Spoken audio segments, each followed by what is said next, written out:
In the name of God, most gracious, most merciful, Mr. Y.P. Trivedi, the chief guest of the evening, Mr. Rashmibhai Zaveri, Dr. Zakir Naik, Mr. Chamanbhai Vora, Mr. Dhanraj Salecha, distinguished guests, ladies and gentlemen.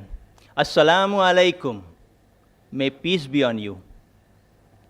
On behalf of the organizers, the Indian Vegetarian Congress, the Islamic Research Foundation, and the Rushdie Foundation, I welcome all of you today to this morning's unique program, a public dialogue on the topic, is non-vegetarian food permitted or prohibited for a human being? It is being held in a spirit of friendship and understanding each other's viewpoints. I, Dr. Mohammed Naik, am the coordinator for this dialogue. Hence, I occupy a neutral position. It is my onerous duty to ensure a fair and proper conduct of this meeting.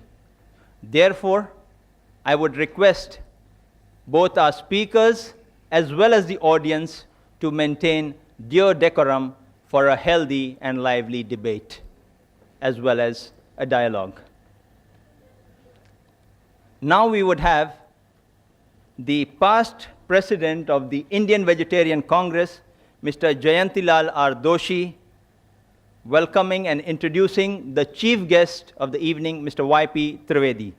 Mr. Jayantilal Doshi.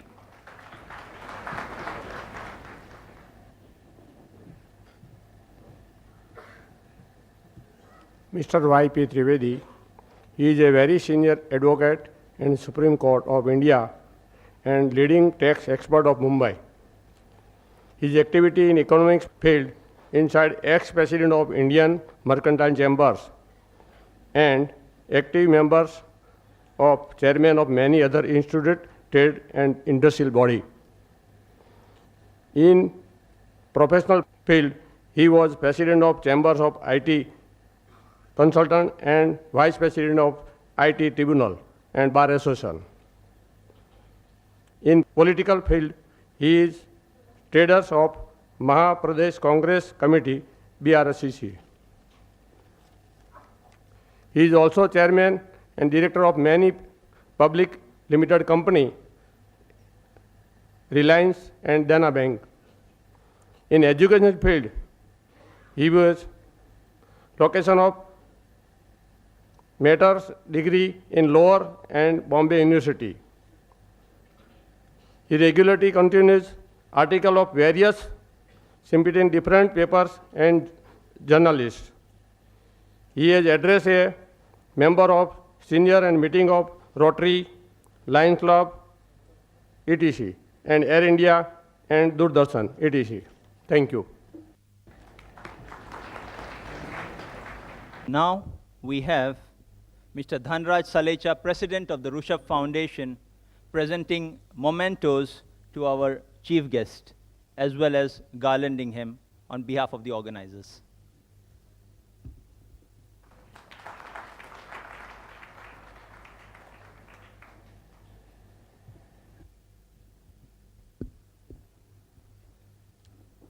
Now we have our chief guest, Mr. Y.P. Trivedi, addressing our audience collected here today. Mr. Y.P. Trivedi.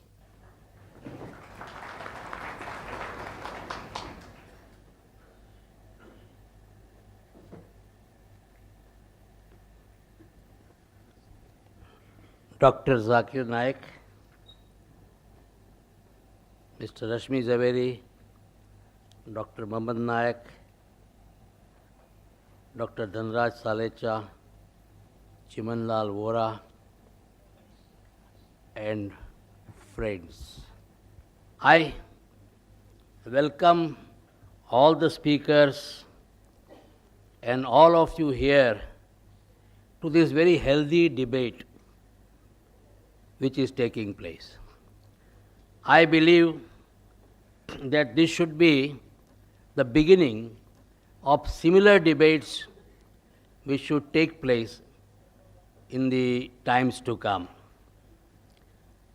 This debate or discussion or the clearinghouse of mind is probably in the best traditions both of the Hindu civilization as well as of Islam.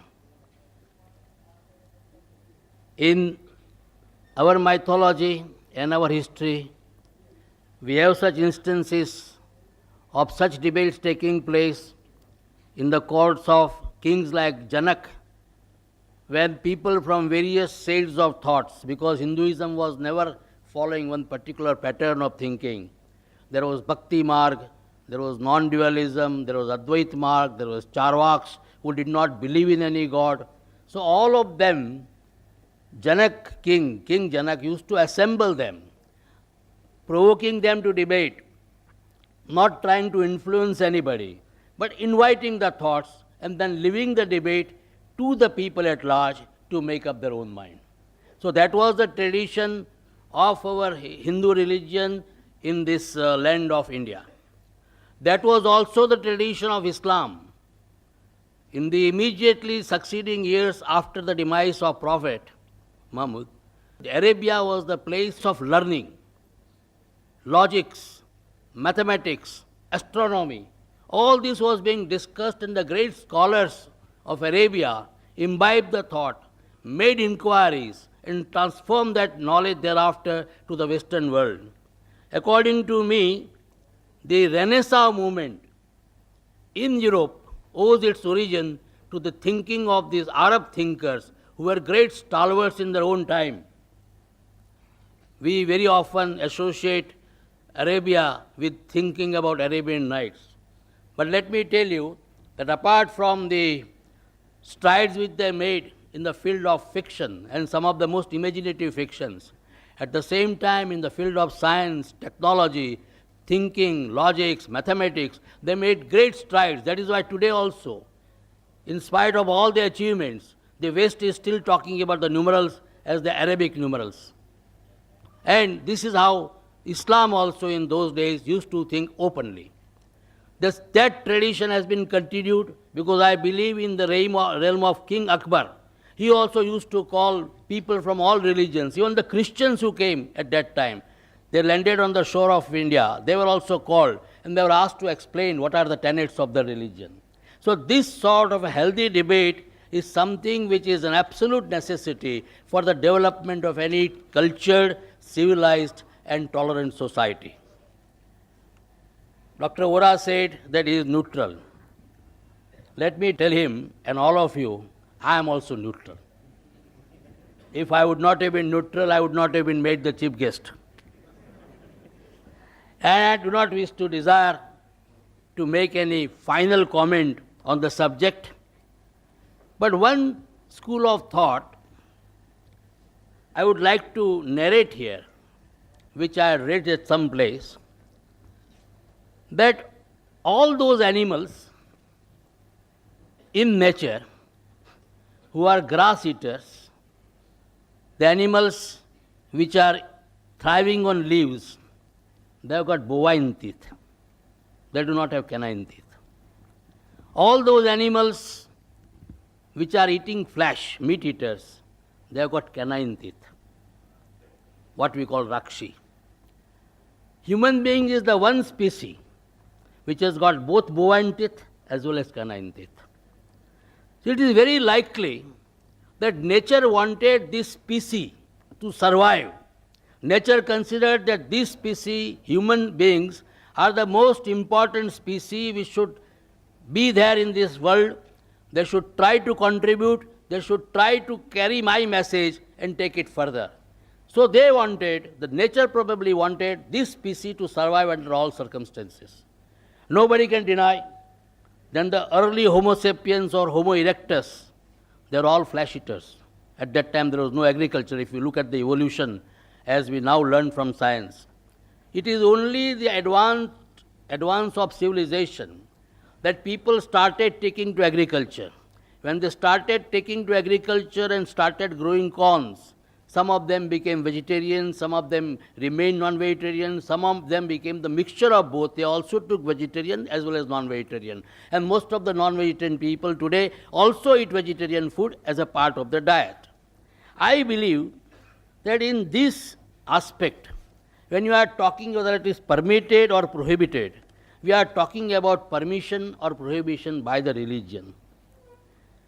In this one aspect, Dr. Naik, I would probably like to differ from you. I believe that it is not the function of religion to tell us what we should eat and what we should not eat. Religion should try to purify our soul, purify our conscience, talk about good behavior, lead us to the path of God. What we should eat, what we should not eat is something which the doctors should tell us. The nutrition experts should tell us. It is not the function of the religion to say you shall not eat garlic, you shall not eat onions, you shall not eat ginger. Because this is something, if subsequently the nutritional experts tell us that this is something which is very good for your health, which is very good for your survival, which is very good for you to fight your diseases, then certainly it has to be taken. Because these are the subjects in modern day science. We have to grow up. We have to think in terms of what is lying ahead of us. We are entering now the next millennium, 21st century. So much is expected from us. Today only I was reading in one of the magazines about the forecast of Nostradamus. And Nostradamus thinks that this particular country, which is surrounded on three sides by sea, that one country will come on the top of the world. And are we going to go into the top of the world, become a superpower, by just clinging ourselves to some of the outdated notions? For example, yesterday, so many people migrated from this country. I was wondering in the heart of my hearts, what is it? There is no scientific explanation all throughout. All people with any basis of logic, all people who knew something about science, they were saying nothing will happen whether 8 planets come in one line or they go zigzag. Nothing is going to happen. But then all types of talks were there. Alang, which was our largest shipyard, that was completely forsaken and completely deserted. I was told that for rushing to Rajasthan, I don't understand why people from Rajasthan are so panicky. The Marwadis left everything, came here and made an empire. And the same Marwadis, thinking the 8 planets are there, they ran away. I was told 2,500 rupees were paid for a bus ticket for going back to Rajasthan. And nothing happened. So what is very important for all of us, if this country has to go further, if we as a nation has to make our mark, and probably the destiny is before us, we can reach great strides. The 21st century, as I have always been saying, belongs to India and Pakistan. Both of them, when they will come nearer and nearer, they will be able to become the leaders of the 21st century. And if that is going to happen, then let me tell you, we will have to get out of these old dogmas. What we should eat, we should not eat, the doctor should tell us. If a new scientific discovery is made, and I have been asked that I should eat tomatoes because it fights the cancerous growth, then I must eat tomatoes, irrespective of what my religion tells me. So I think let us go to the scientists, let us develop for ourselves a modern mind, a scientific approach. Then I think today or tomorrow, the whole world is before us. I don't want to comment on or trespass on the domain of the speakers. With these introductory remarks, I am once again trying to point out I am absolutely neutral. And I would like to hear the views of the learned people who have made research on the subject. Thank you very much. Thank you, Mr. Trivedi. Now we have brief introductions of each of the speakers before we get into the mode of formal dialogue program. We have Mr. Chamanbhai Vora, Senior Vice President of the Indian Vegetarian Congress, to introduce Mr. Rashmibhai Zaveri. Well, today I feel very happy to introduce our President Sri Rashmibhai Zaveri, President of the Indian Vegetarian Congress.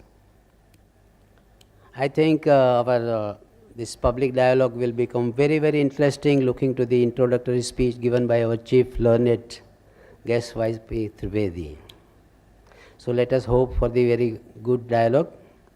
Now, Rashmibhai Zaveri is a chartered accountant by profession. He is having his own firm, Rashmi Zaveri and company. They are very well reputed as far as the corporate sector is concerned. And he is a very good speaker as far as the religious speeches are concerned. He is a master of many of the religious philosophies. He is a very active member of the Chartered Accountant Society. Himself is the member of the Bharat Jain Mahamandal. He is the founder president of the Forum of Jain Intellectuals, one of the very prominent institutions as far as the Jain people are concerned. And he is very well connected with the Kala Gurjari also. Though he is very young, at the age of 63, he is very energetic, and he looks forward always to this type of dialogues, and today's dialogue is really a very good one. And I especially by giving the introduction of Mr. Rashmibhai Zaveri, I would like to thank our chief guest as well as our Dhanraj and our Zakir Naik Sahab for having a very good dialogue, whether by principle a human being can take or should not take the vegetarian and non-vegetarian foods. Thank you very much. Mr. Ashraf Mohammadi to introduce Dr. Zakir Naik. Dr. Zakir Abdul Karim Naik, 33 years, is the president of the Islamic Research Foundation, Mumbai. Though a medical doctor by professional training, he is renowned as a dynamic international orator on Islam and comparative religion. Dr. Zakir removes misconceptions about Islam on the basis of Qur'an, Hadith, and religious scriptures of various other religions. He also uses reason, logic, and modern scientific facts to remove the misconceptions about Islam. He is popular for his critical analysis and convincing answers to challenging questions posed by audiences after his public talks. In the last 3 years itself, he has delivered more than 300 public talks worldwide. Dr. Zakir also appears on various international TV and satellite TV channels throughout the world. He has also participated in various symposia and such dialogues with prominent personalities of various faiths.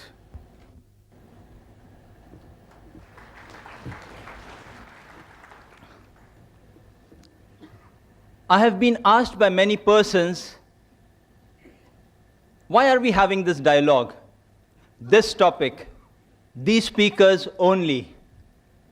I hereby clarify. Mr. Dhanraj Salecha, president of Rushabh Foundation, once visited the Islamic Research Foundation office about 1.5 months ago. He presented the Islamic Research Foundation kindly with a set of literature favoring vegetarianism. These included quotations from major world religions, which included quotations also from the Qur'an and sayings of Prophet Muhammad, peace be upon him, which according to him indicate that non-vegetarian food is prohibited for human beings. After some discussions, Mr. Salecha proposed that a public dialogue be held at Patkar Hall between Mr. Rashmibhai Zaveri, President of the Indian Vegetarian Congress, and Dr. Zakir Naik, President of Islamic Research Foundation, on the topic, is non-vegetarian food permitted or prohibited for a human being? This would, in turn, enable the audience at large to know the different viewpoints of both the speakers and form their own judgment. Both the speakers agreed to the same. Just about 5 days back, that is this Tuesday, I met Mr. Zaveri, and he requested that both the speakers in their talk, refrain from speaking on other religions except their own. Dr. Zakir, though being very ardently in the field of comparative religion, reluctantly agreed. Therefore, as far as the religious points are concerned in the talk and response of our speakers, Mr. Zaveri will speak only from the Jain viewpoint unless compelled otherwise. Similarly, Dr. Zakir will speak only from the Islamic viewpoint unless compelled otherwise. This, in brief, is the clarifying background to the dialogue. The format for the dialogue will be as agreed to and decided fair by the speakers. Mr. Rashmibhai Zaveri will first address us for 50 minutes on the topic, is non-vegetarian food permitted or prohibited for a human being? Then Dr. Zakir Naik will make his presentation for 50 minutes on the same topic. This would be followed by a response session in which Mr. Zaveri will respond for 15 minutes to the matter presented by Dr. Zakir. Similarly, Dr. Zakir too would then respond for 15 minutes to the matter presented by Mr. Zaveri. When 5 minutes are left for the conclusion of the talk or the response time, I would put before each speaker a plate saying 5 minutes left, in which time they are expected to conclude. Lastly, we would have the question and answer session in which the audience may pose questions to each of the speakers alternately on the question mics provided in the auditorium. Written questions on slips of paper would be given secondary preference if time allows us. Now, I would request our first speaker, Mr. Rashmibhai Zaveri, to present his address. Ladies and gentlemen, Mr. Rashmibhai Zaveri.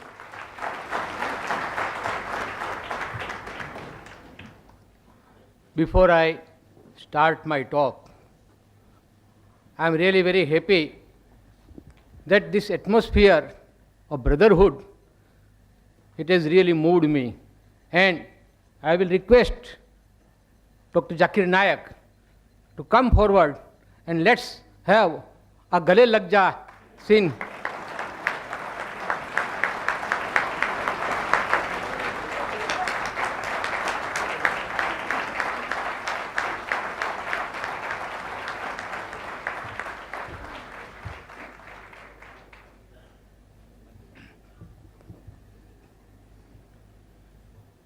The chief guest of this morning, Mr. Y.P. Trivedi, President of Rushabh Corporation, Sri Dhanraj Salecha, the learned speaker, Dr. Zakir Naik, the expert commentator and the coordinator, Dr. Mohammad Naik,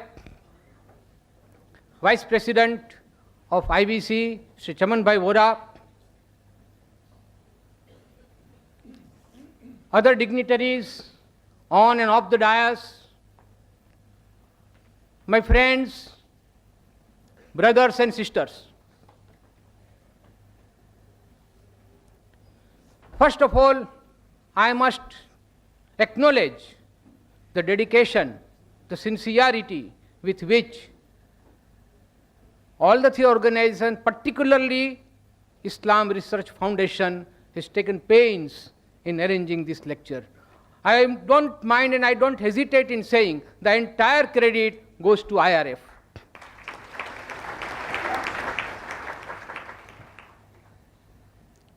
Friends, the topic today is non-veg food permitted or prohibited for a human being?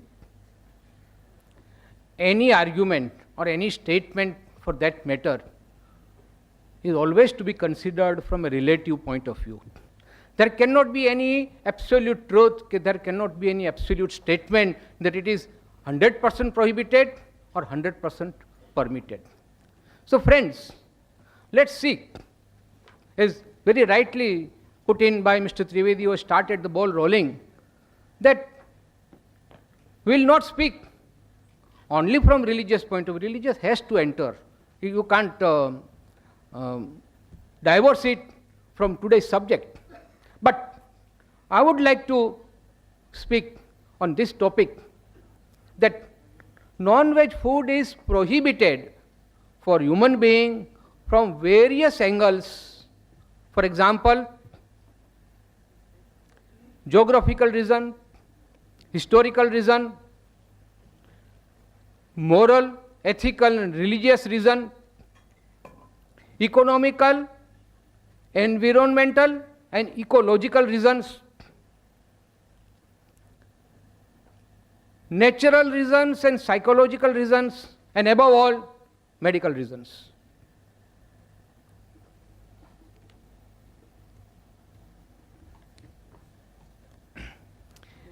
It's a fact now well established that our actions are controlled by our thoughts.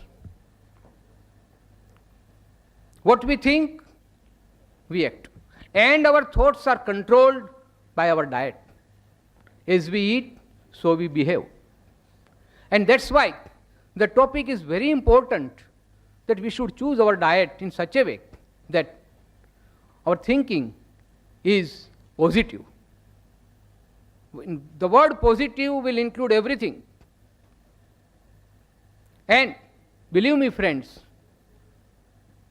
not only all the religions, but the medical science has now proved that the food that we take, it definitely influences our thinking and so our behavior.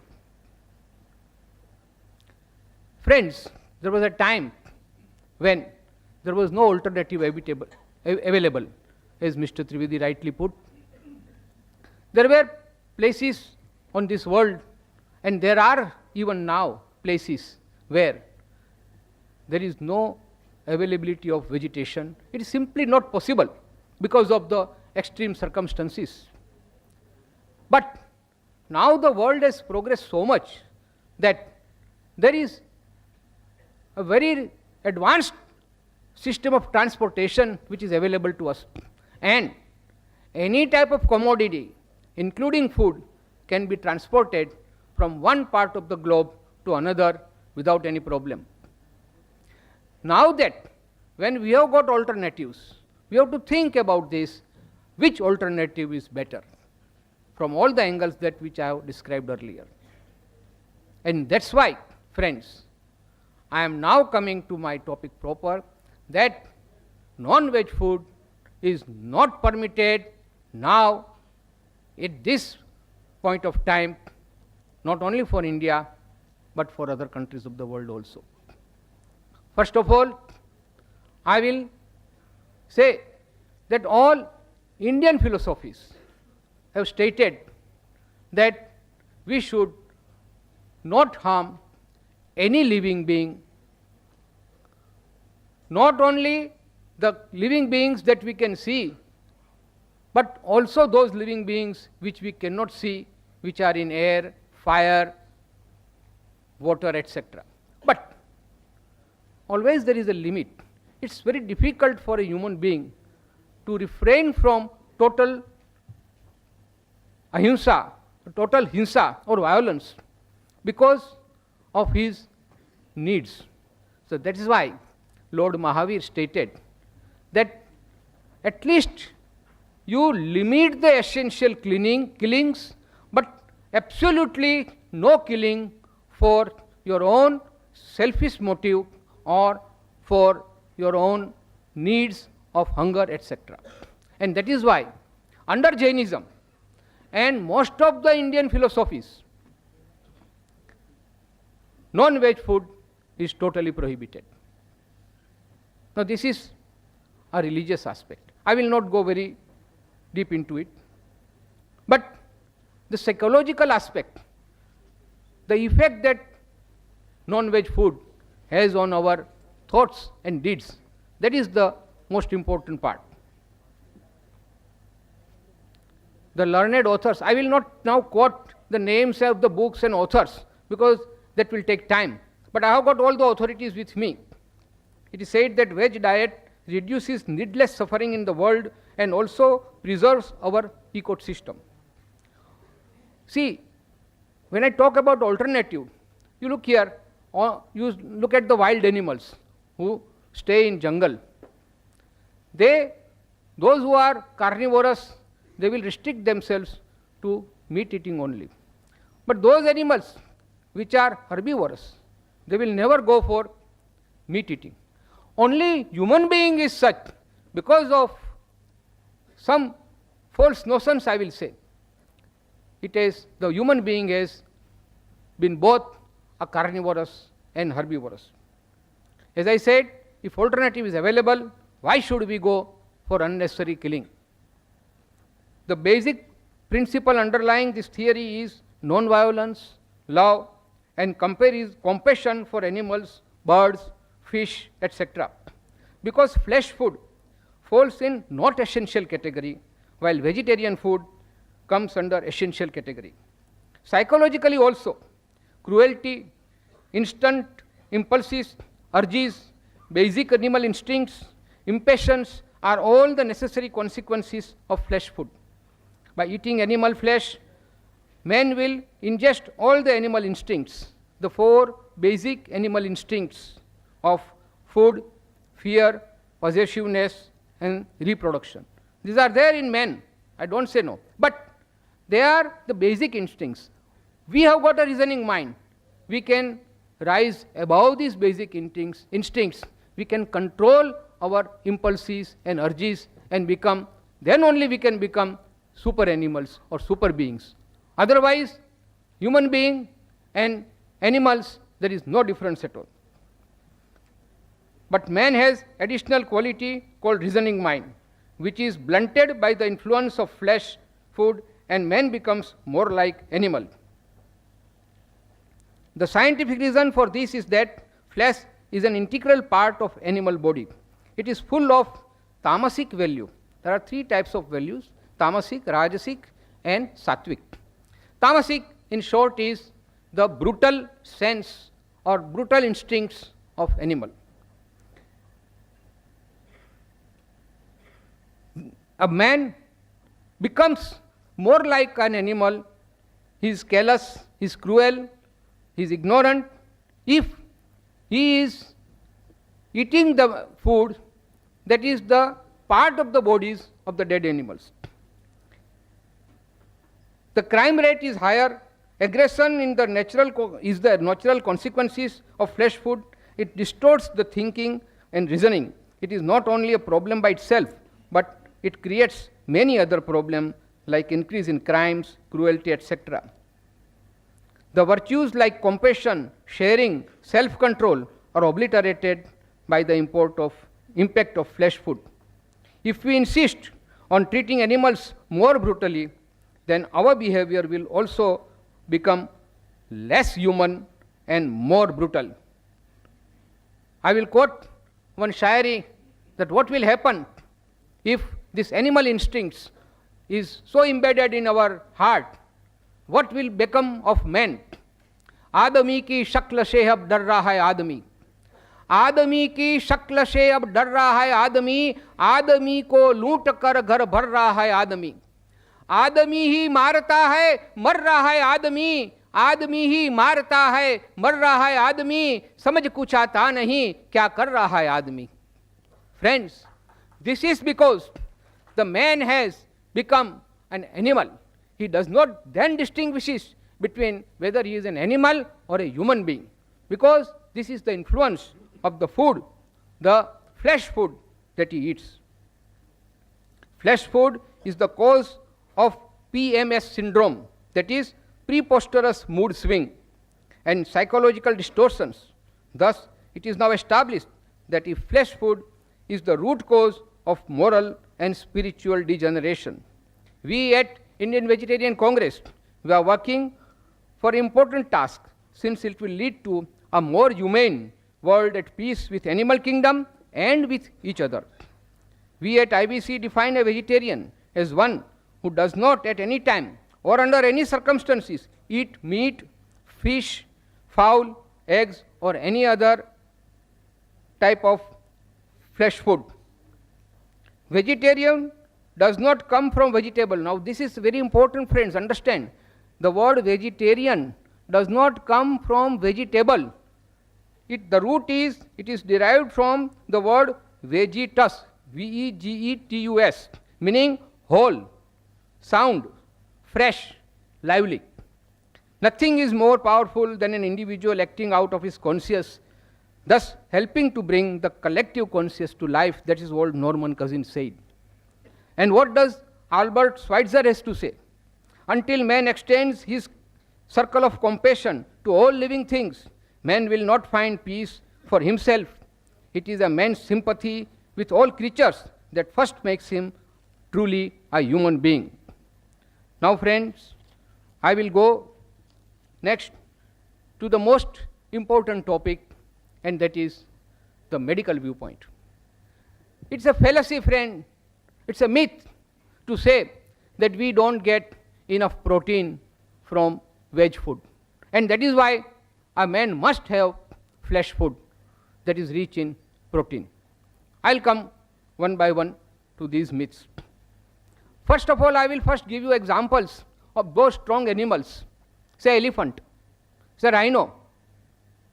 These are the strongest animals on this earth. Are they meat eaters? No. They are pure veg. Even if they die, they will not eat meat. Even then, they are the strongest. Take example of horse. We talk about horse power. It's the most powerful creature useful for our purpose, and that is also a pure vegetarian. And take examples of cattle, cows, bullock, and other animals. They are not only useful to us, but they are pure vegetarian. My point here is that those vegetarian animals are strong enough and they don't need any flesh food. In fact, if stupidly flesh food is given to these veg animals, what will happen? You all know about the mad cow disease, the syndrome called BEC. Friends, this BSE, bovine spongiform encephalopathy. You know what happened a few years back in England? It was a result of feeding rendered sheep byproducts to cattle as protein supplement.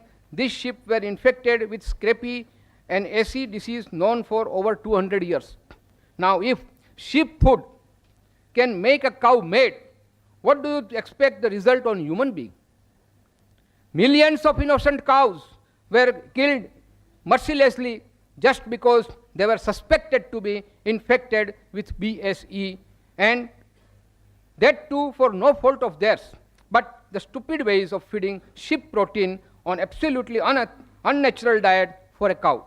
So is the case with humans. Animal protein is not natural for us. Similarly, millions of chicks were destroyed in Eastern Asia countries because they were infected with certain disease. Now coming back to healthy diet, I will quote from one Dr. Dean Ornish, who has written a very learned book on how to reverse heart disease without surgery or drugs. And this book, my friends, is the best seller in America now. It has really created interest in the people of America and all over the world for that matter, that veg food is definitely better from medical point of view. He has given two types of diet, one reversal and one prevention of heart disease. Both are strictly veg diets because he has proved scientifically that veg food is the best food for a human being. It not only helps heart patients but also reduces risk of other degenerating and fatal diseases caused by flesh food, diseases like cancers of colon, cancers of breast, cancers of prostate, obesity, high blood pressure, stroke, diabetes, gallstones. The Surgeon General of America has confirmed this in the report on nutrition and health. He has given certain facts for protein. Friends, we'll have to be a little technical about it. The protein is formed from building blocks called amino acids. These are of million varieties, of which only 3 are critical for us: lysine, tryptophan, and methionine. All these are available in animals as well as veg, plant food. But when one consumes animal food, forgetting these 3 critical amino acids, one also consumes unnecessary elements like cholesterol, saturated fat. Friends, these are the 2 things that are the prime reason, the killers for human being: cholesterol and saturated fat. Now let us address the issue that is universally put forward, that we do not get sufficient protein from vegetarian food. And so we have to turn to flesh food for adequate supply of amino acids. Now this is a fallacy. A combined meal of legumes and cereals.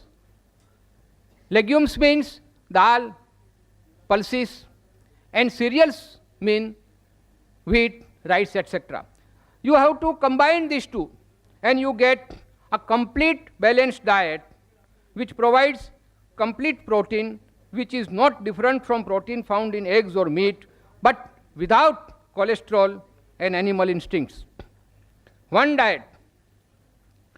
dietetic association has stated positive relationship between vegetable lifestyles and risk reduction for several chronic degenerative diseases, as mentioned earlier. It has confirmed that veg diet is healthier and more nutritious. Plant food is totally free from cholesterol, which is found in both. But cholesterol is only found in animal products such as meat, poultry, fish, and dairy. Flesh food is also high in saturated fats, which our liver converts into cholesterol. Our body makes all the cholesterol we need. Now this is very important, friends. You must understand. We need cholesterol, but we don't have to take cholesterol from animal food. Our body, it's a wonderful mechanism. The biochemistry, the chemical factory of our body can manufacture all proteins, all cholesterol from our own system. 3/4 of the cholesterol in our blood is made by our body. It is the excessive amounts of cholesterol and saturated fat in the diet that lead to coronary heart disease. The other diseases, friends, which I have summarized from various journals, medical journals: epilepsy, infected flesh, kidney diseases, excessive protein, excessive uric acid. These are all the diseases because of the flesh food. Rheumatoid, arthritis, gout. This is the direct consequence of uric acid found in flesh food. Degeneration of intestines, decay in immunity system. Dr. Deepak Chopra of America has stated that our body is capable of living for more than 100 years if we take proper care of it. Now look at the population in extreme north region, Eskimos. Now perforce, because no vegetation is available, they have to take flesh food. And the average life of an Eskimo is only 30 years. All non-veg food is devoid of vitamin C and vitamin A, which is naturally available in vegetables. Avidin in eggs and other dangerous bacteria are responsible for many skin diseases such as eczema, scabies, leprosy, etc. Now I will give you certain scientific facts. One medical study has proved that there are less heart diseases in veg people than flesh eaters. Second, it's a well-known fact that not only in India, but even in advanced countries, there is no foolproof system of medical exam of animals before slaughtering. Thus, diseases carried by them are passed on to the humans who eat flesh food. Friends, we all know that like human beings, the animals are also infected by diseases, and they are the carriers of the deadliest germs. And when these animals, they die and one eats that flesh, that diseases which were infected and which were the part of the dead body of that animal is again inherited by us. 9% of food poisoning cases, 90% of food poisoning cases are in flesh food eaters. When an animal or bird is brought to a slaughterhouse, now this is a friend which is again, it needs some explanation. If you have visited a slaughterhouse or a poultry, you will know this. When the animals are brought to the slaughterhouse and when they know that they are going to be slaughtered, the pain, the agony, the anguish that runs in the system, it gives rise to adrenaline, the hormones, which mixes with the blood and into the flesh.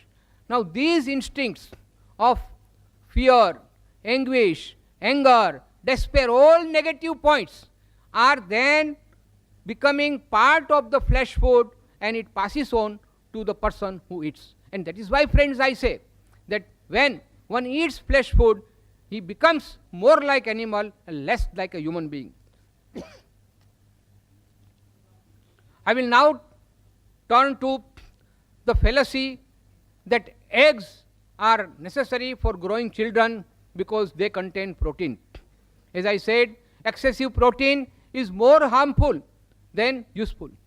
And the protein that we find in pulses, in cereals, is much more richer and natural than the protein, the excessive protein we find in animal food. Now I will give you the example of egg. Each egg weighs about 100 grams and has 170 calories. It contains 13.6% of protein, as against that any dal or pulse will contain 24% of protein, much more than the egg. Of same 13, egg will contain 13.3% saturated fat, while there is no saturated fat or very little of 1% in cereals and pulses. 450 to 500 milligram of cholesterol is contained in egg, one egg. Amino acid called methionine, which destroys vitamin B. Large quantity of sodium salt. All these are part of the egg. And when one eats egg, he is then infected, his body is infected because of this excess protein, cholesterol and saturated fat. It does not contain any carbohydrate. It does not contain any fiber. Friends, the medical science has now come forward and stated that for our digestion, we must have fiber.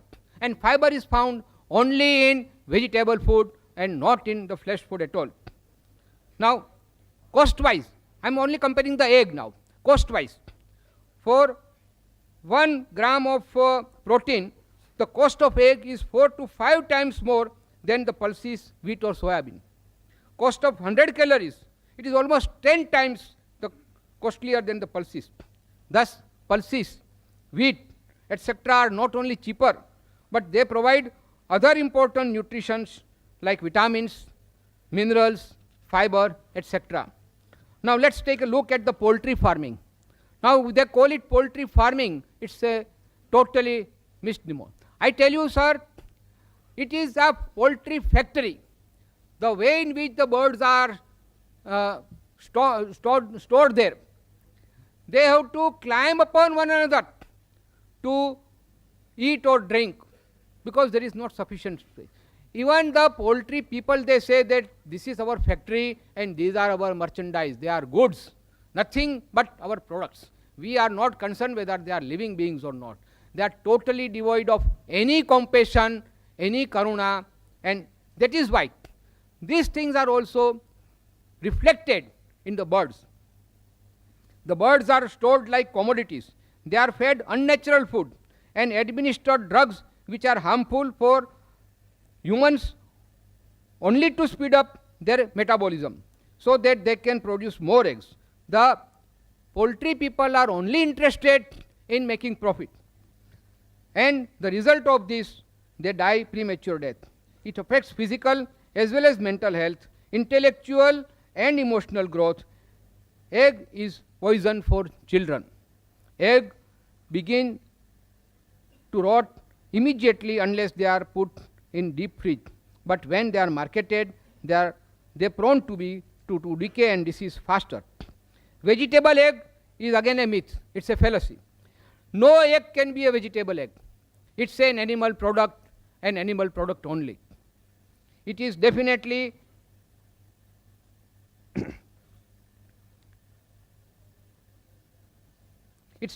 an animal product. It can never be called vegetable item. It's a misnomer. It's a deception.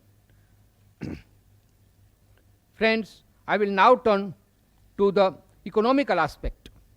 Now, these also I have studied from various journals, medical science, and more important from the statistics department of the government of India and government of America, the UK government, etc. But I will not, that's why, give you the citations during my talk, but I will give you the summary. UK. The survey has stated the land required to produce the fodders to feed the animals to obtain flesh food is 14 times more than that required for vegetable diet to feed men directly. Because what happens? First you grow fodder, you feed it to the animals, and then you kill the animals for flesh food, and that is how you get your flesh food. But if the same land is used for agriculture, for pulses and cereals, that same piece of land can support many more families, and here only few families can be supported by using this land for pasture. I have been given one statistics. 10 square acres of land can support 10 heads of human beings or 10 heads of cattle for the whole year. But 10 heads of cattle for meat cannot support even one single person throughout the year. Natural grass or pasture can and grain crop both genetically belong to grass family. You see, once the crop is harvested, what we have is sashish or stalks. These are again the source of, excellent source of biochemical fertilizer or manure. Look how many crores of rupees of our foreign exchange we are wasting on artificial fertilizer and chemical fertilizer, which we all know is extremely harmful to us. But because we are not able to get the natural manure which we can get from cattle and animals, we are destroying them, foolishly destroying them for our own food. But we are not considering the fact that the manure that these animals produce are much more economical, much more healthier, and much more useful to our country. It's now well-known fact that 16 kilogram of food grain are required to be fed to one animal for forming 1 kilogram of meat. Thus, by feeding animals reared for slaughter, the country is deprived of vital food grains which can feed many, many more people.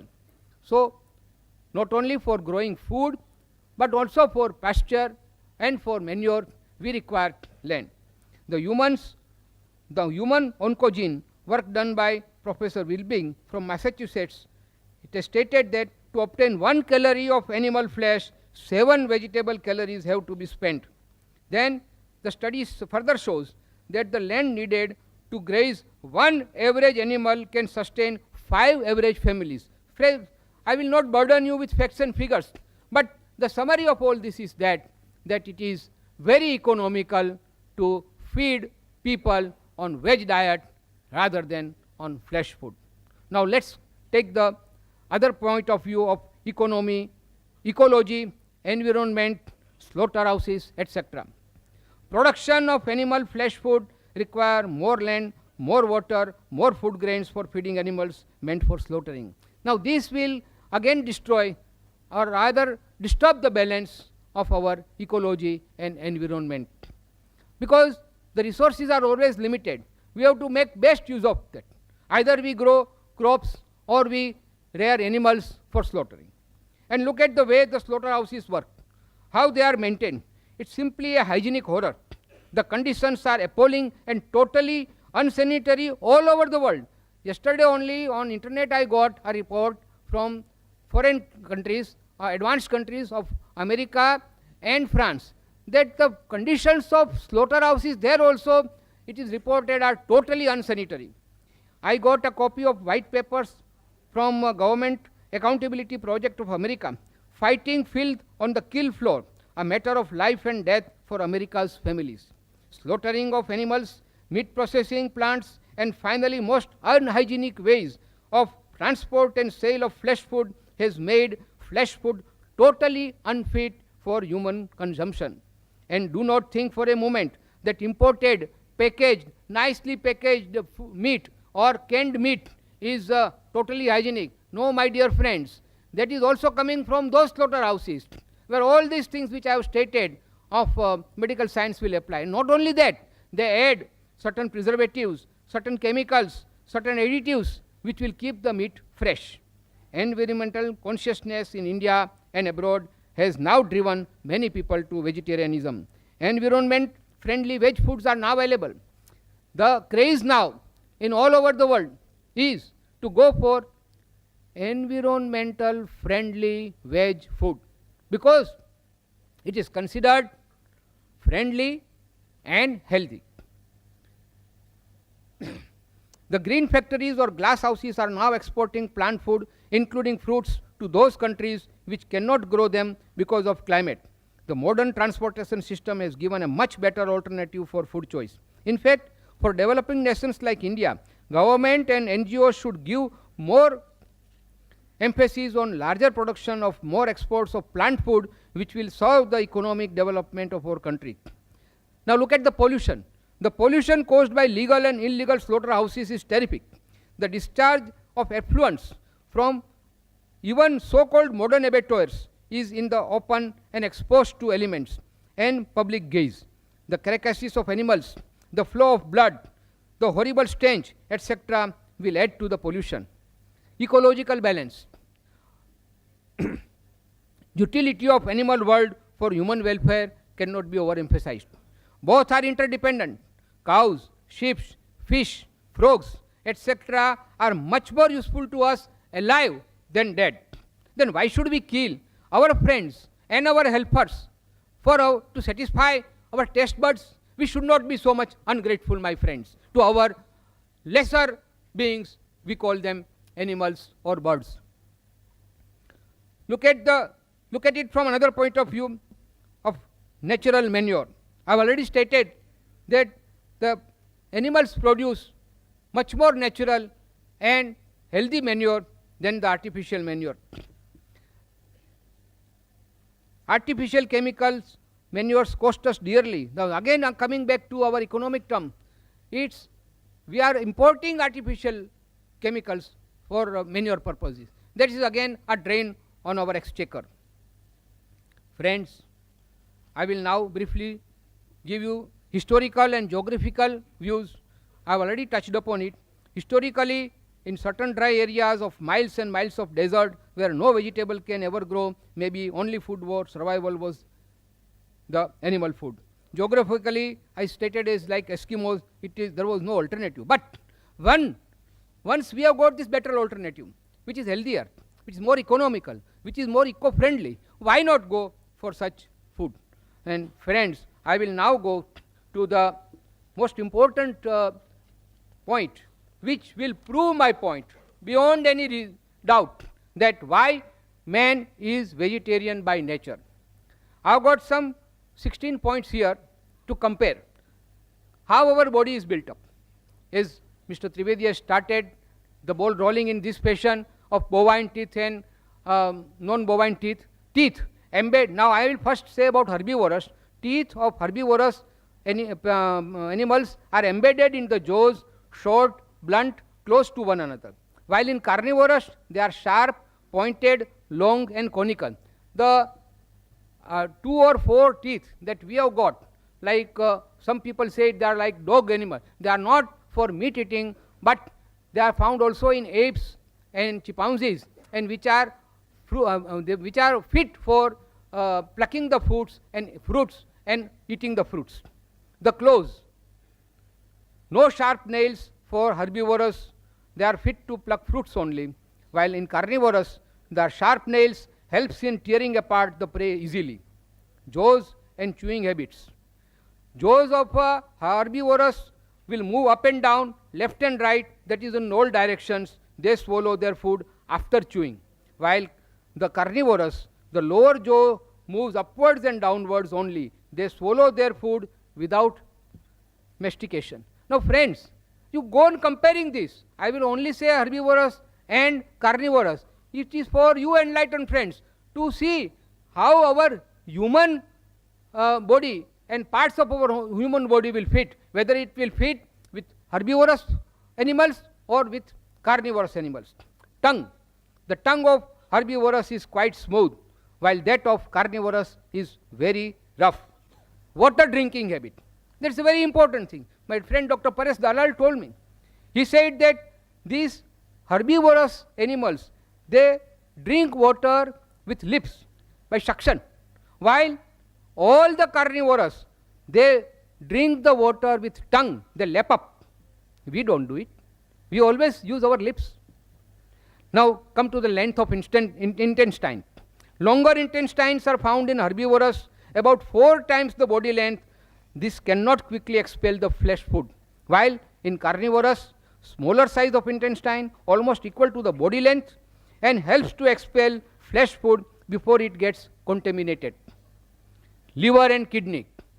Smaller in proportion in herbivorous, so they are unable to throw out waste material easily, while in carnivorous, liver and kidney are longer in proportion, so they can throw out waste material easily.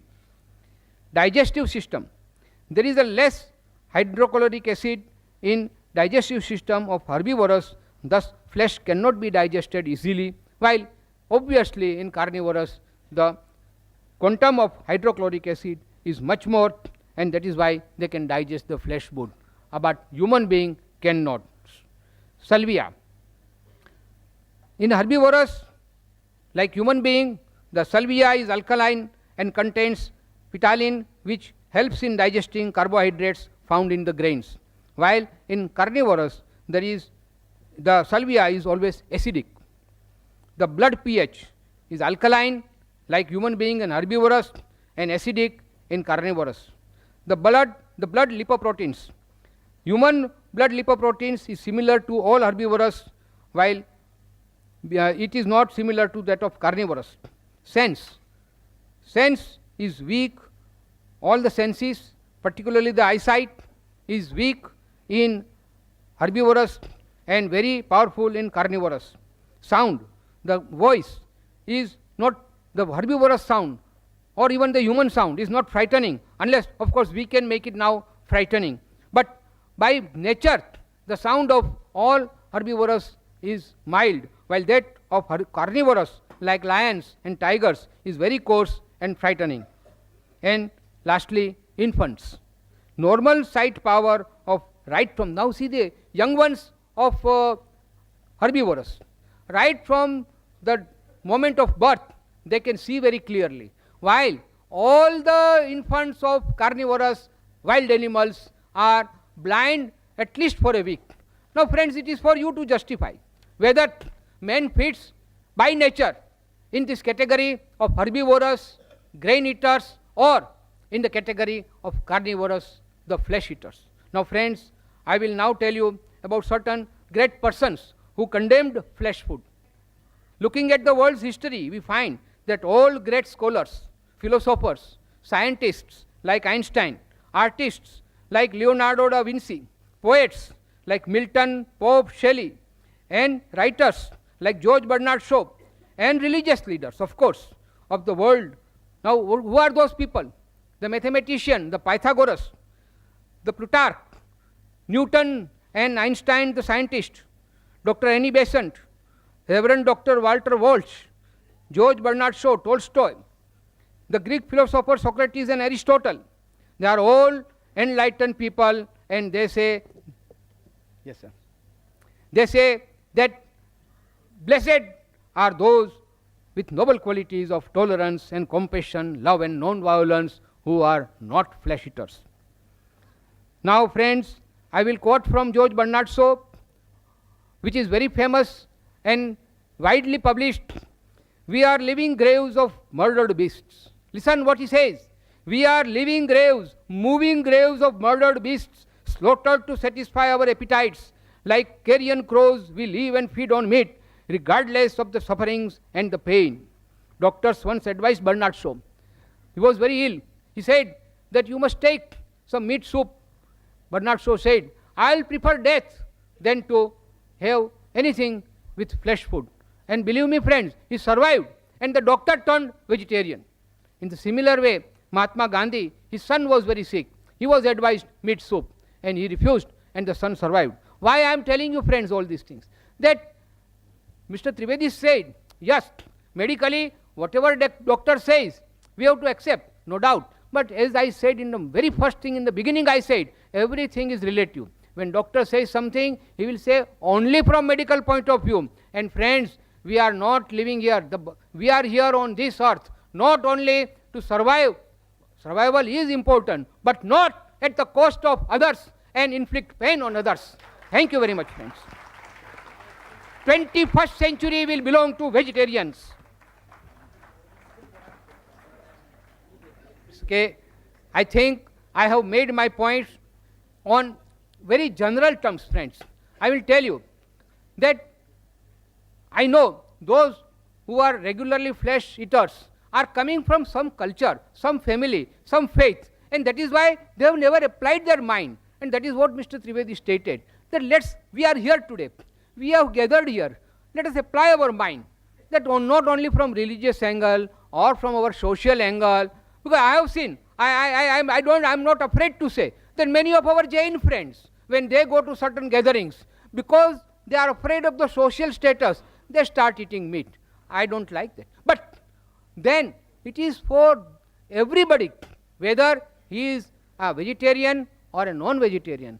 Apply your mind, try to see from all these angles whether it is permitted or prohibited from our own health point of view, from the national point of view, from the social point of view, from ecological, from environmental, and above all, from compassion point of view. Friends, when nature has created all animals, all humans, all creatures equal, nobody has got right to kill anybody just to satisfy his own palates. Thank you very much.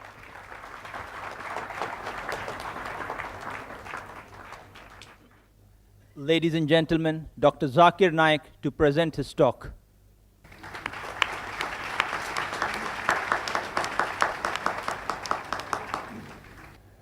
Alhamdulillah, wassalatu wassalam, ala rasulillah, wa ala ali wa sahbihi ajmain, amma ba'd.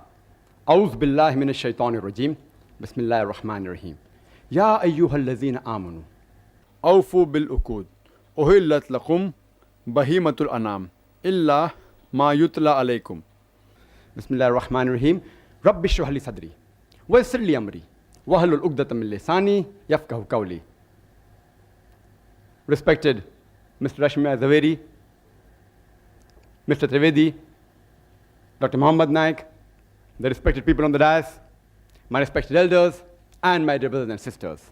I welcome all of you with the Islamic greetings. Assalamu alaikum wa rahmatullahi wa barakatuh. May peace, mercy, and blessings of Allah subhanahu wa ta'ala, Almighty God, be on all of you. The topic of this morning's debate is non-vegetarian food permitted or prohibited for a human being? It is not whether vegetarian food or non-vegetarian food which is healthy or which is better. If I prove that an apple is better than a mango, that doesn't mean mango is prohibited.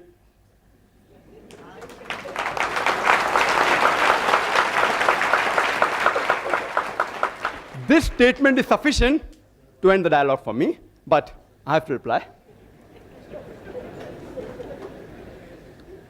Non-vegetarian, by definition, means a person who has food of animal origin. It does not mean a person who does not have vegetarian food. It does not mean a person who does not have vegetables and fruits. Let it be very clear to all of you. A more technical and a scientific word is an omnivorous diet. A person who has many types of food, especially foods of plant and animal origin.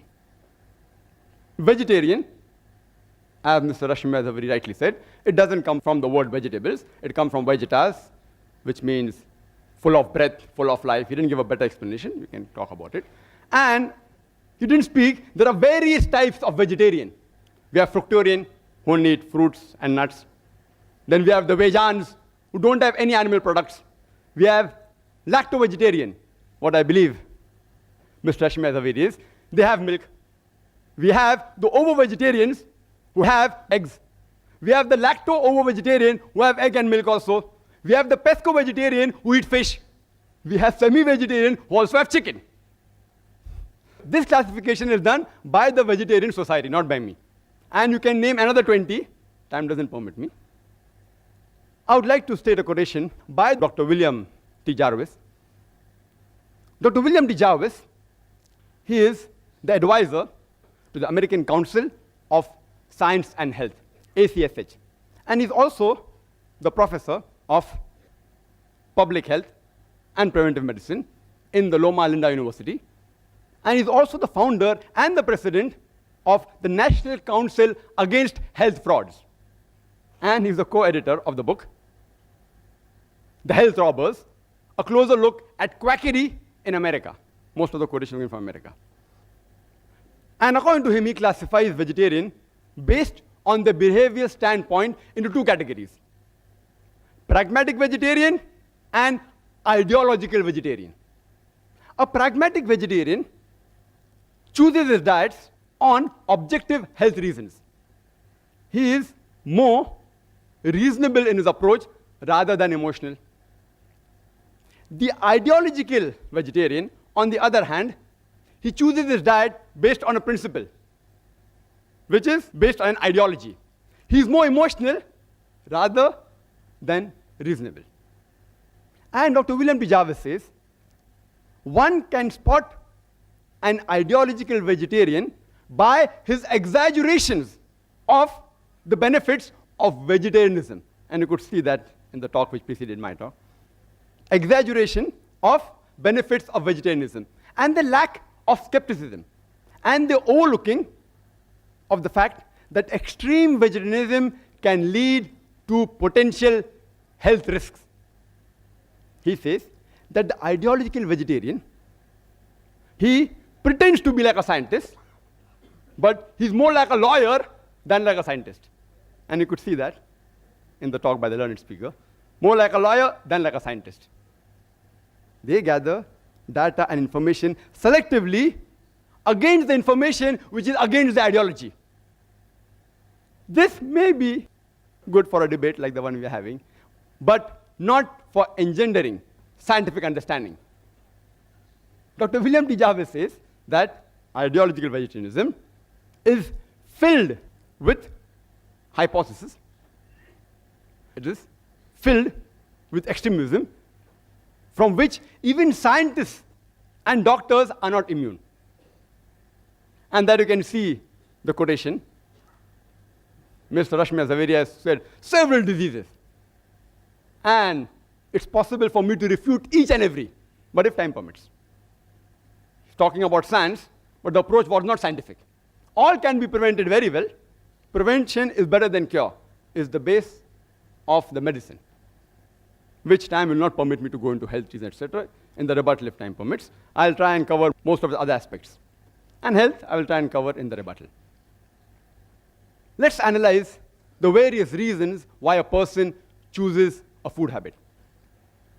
It can be religious, it can be geographical location, it can be a personal choice, smell, taste, color, due to humane or ethical consideration, due to anatomical and physiological consideration, due to behavioral consideration.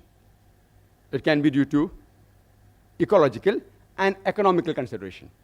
It can be due to nutritional value or due to health and scientific reasons, health and medical reasons. Let's first analyze the religious reasons. Mr. Trivedi said that religion should not interfere with the human beings where it's concerned what we should eat and what we should not eat. That you should leave it up to the doctors. I agree with him that most of the religions, that is the case. The religious authorities, the main foundation, that's Almighty God, if he's not a doctor, the God that you worship is not a doctor, then you should not follow him. He says leave it to the doctors. But in Islam, we believe Allah subhanahu wa ta'ala, Almighty God, is our creator. And the creator of the human beings has far superior knowledge than all the doctors put together in all the years.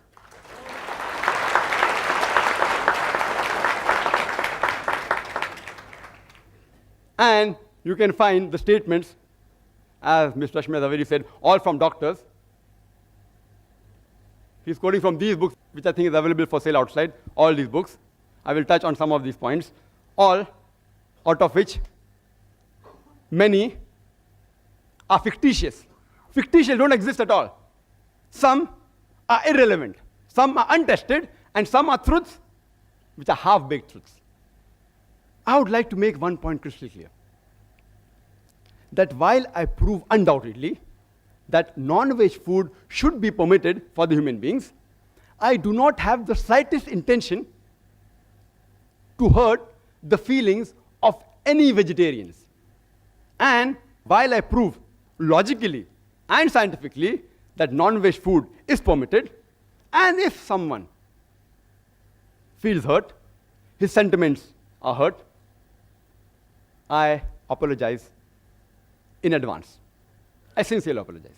My intention is not to hurt anybody's feeling, but I have to reply to the presentation of the earlier speaker. As far as Islam is concerned, it is not compulsory for a human being to have non-veg. A Muslim can be a very good Muslim even by being a pure vegetarian. But when our Creator, Almighty God Allah subhanahu wa ta'ala, gives us permission to have non-veg, why should we not have it?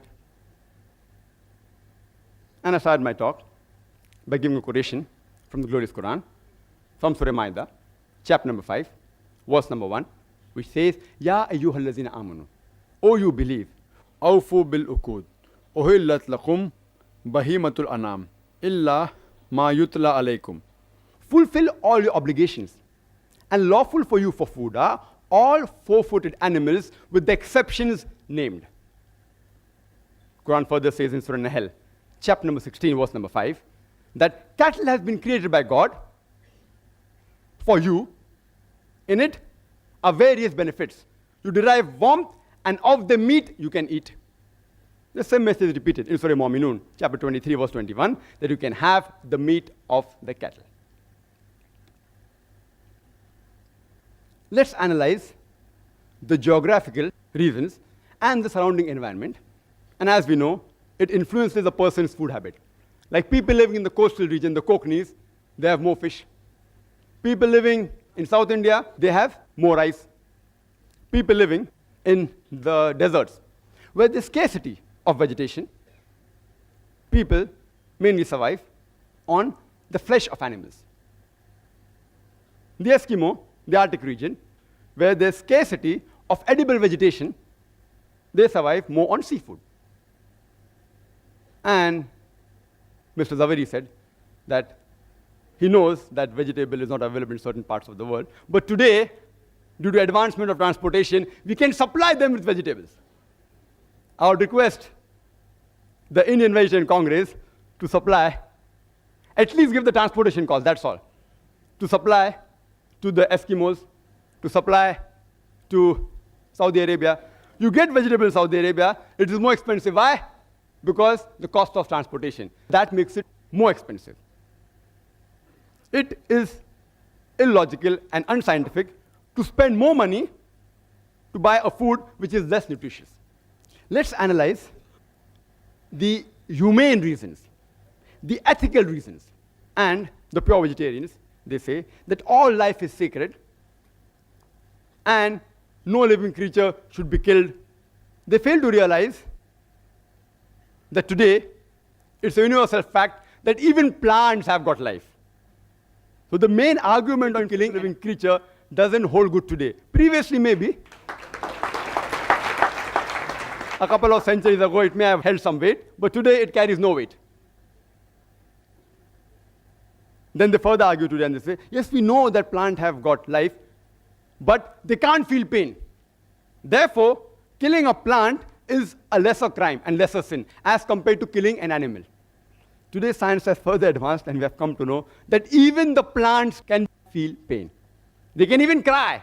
but the cry of the plant cannot be heard by the human ear because the audible frequency range of the human ear is from 20 cycles per second to 20,000 cycles per second. Anything below and above this, the human ear can't hear. But the cry of the animal can be heard by the human beings, but the cry of the plant cannot be heard by the human beings. Just because you cannot hear the cry of the plant, that doesn't justify you to inflict pain or kill the plant.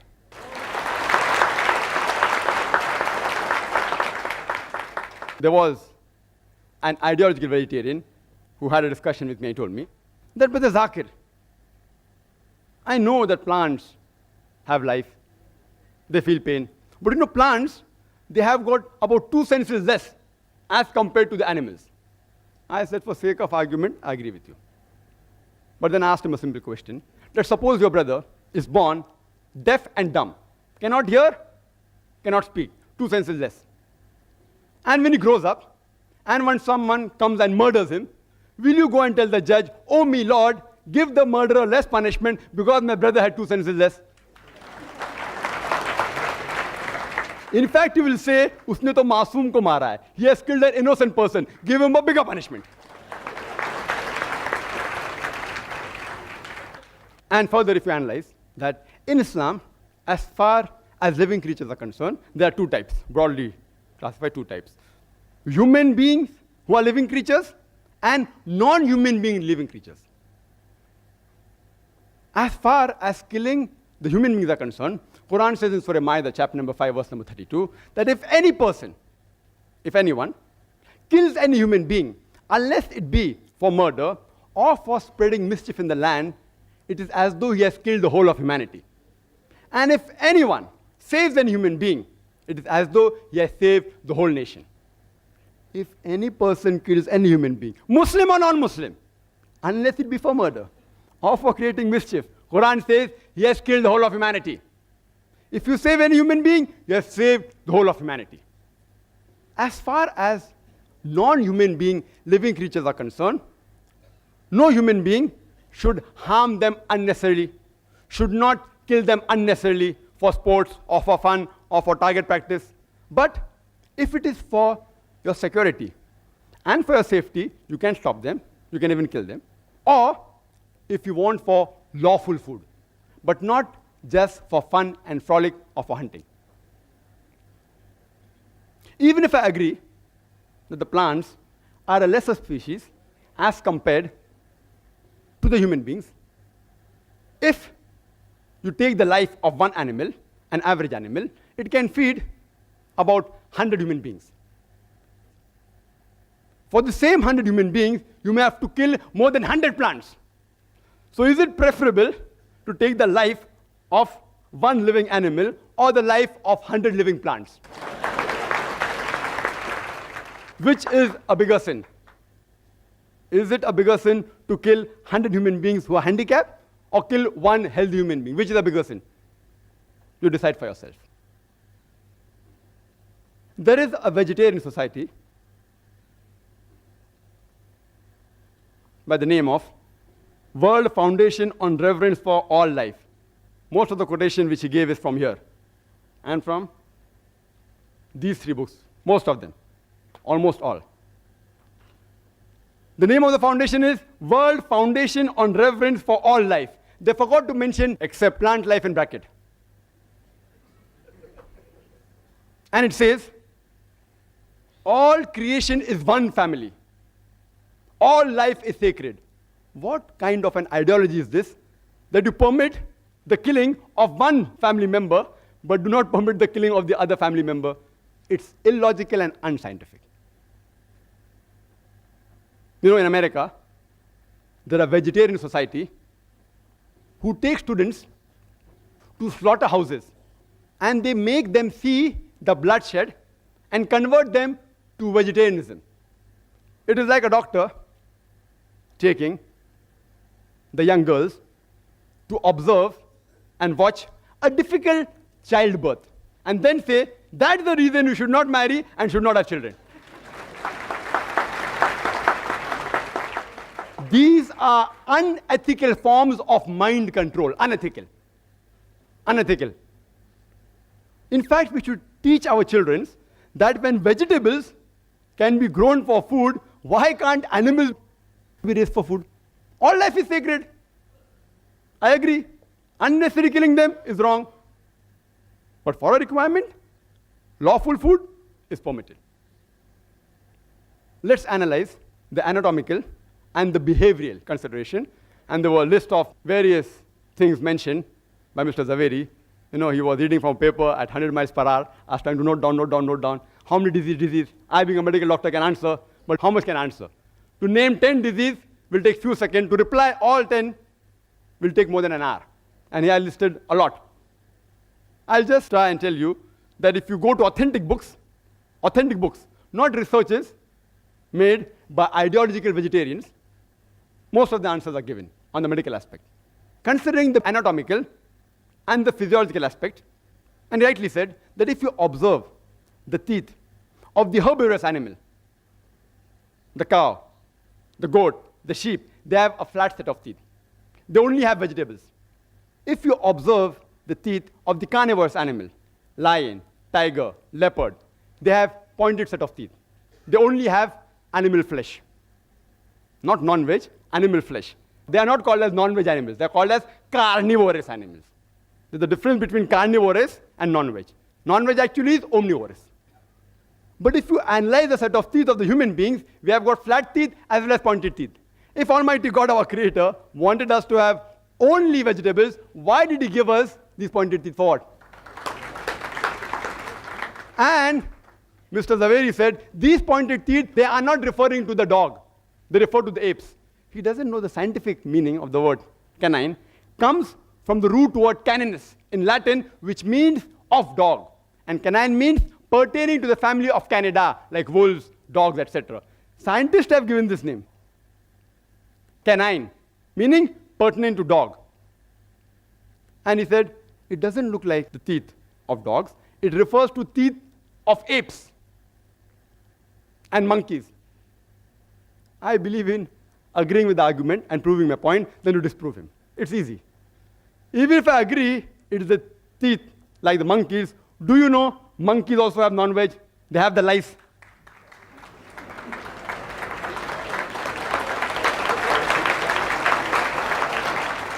There are many species of ape who even have raw flesh of animals.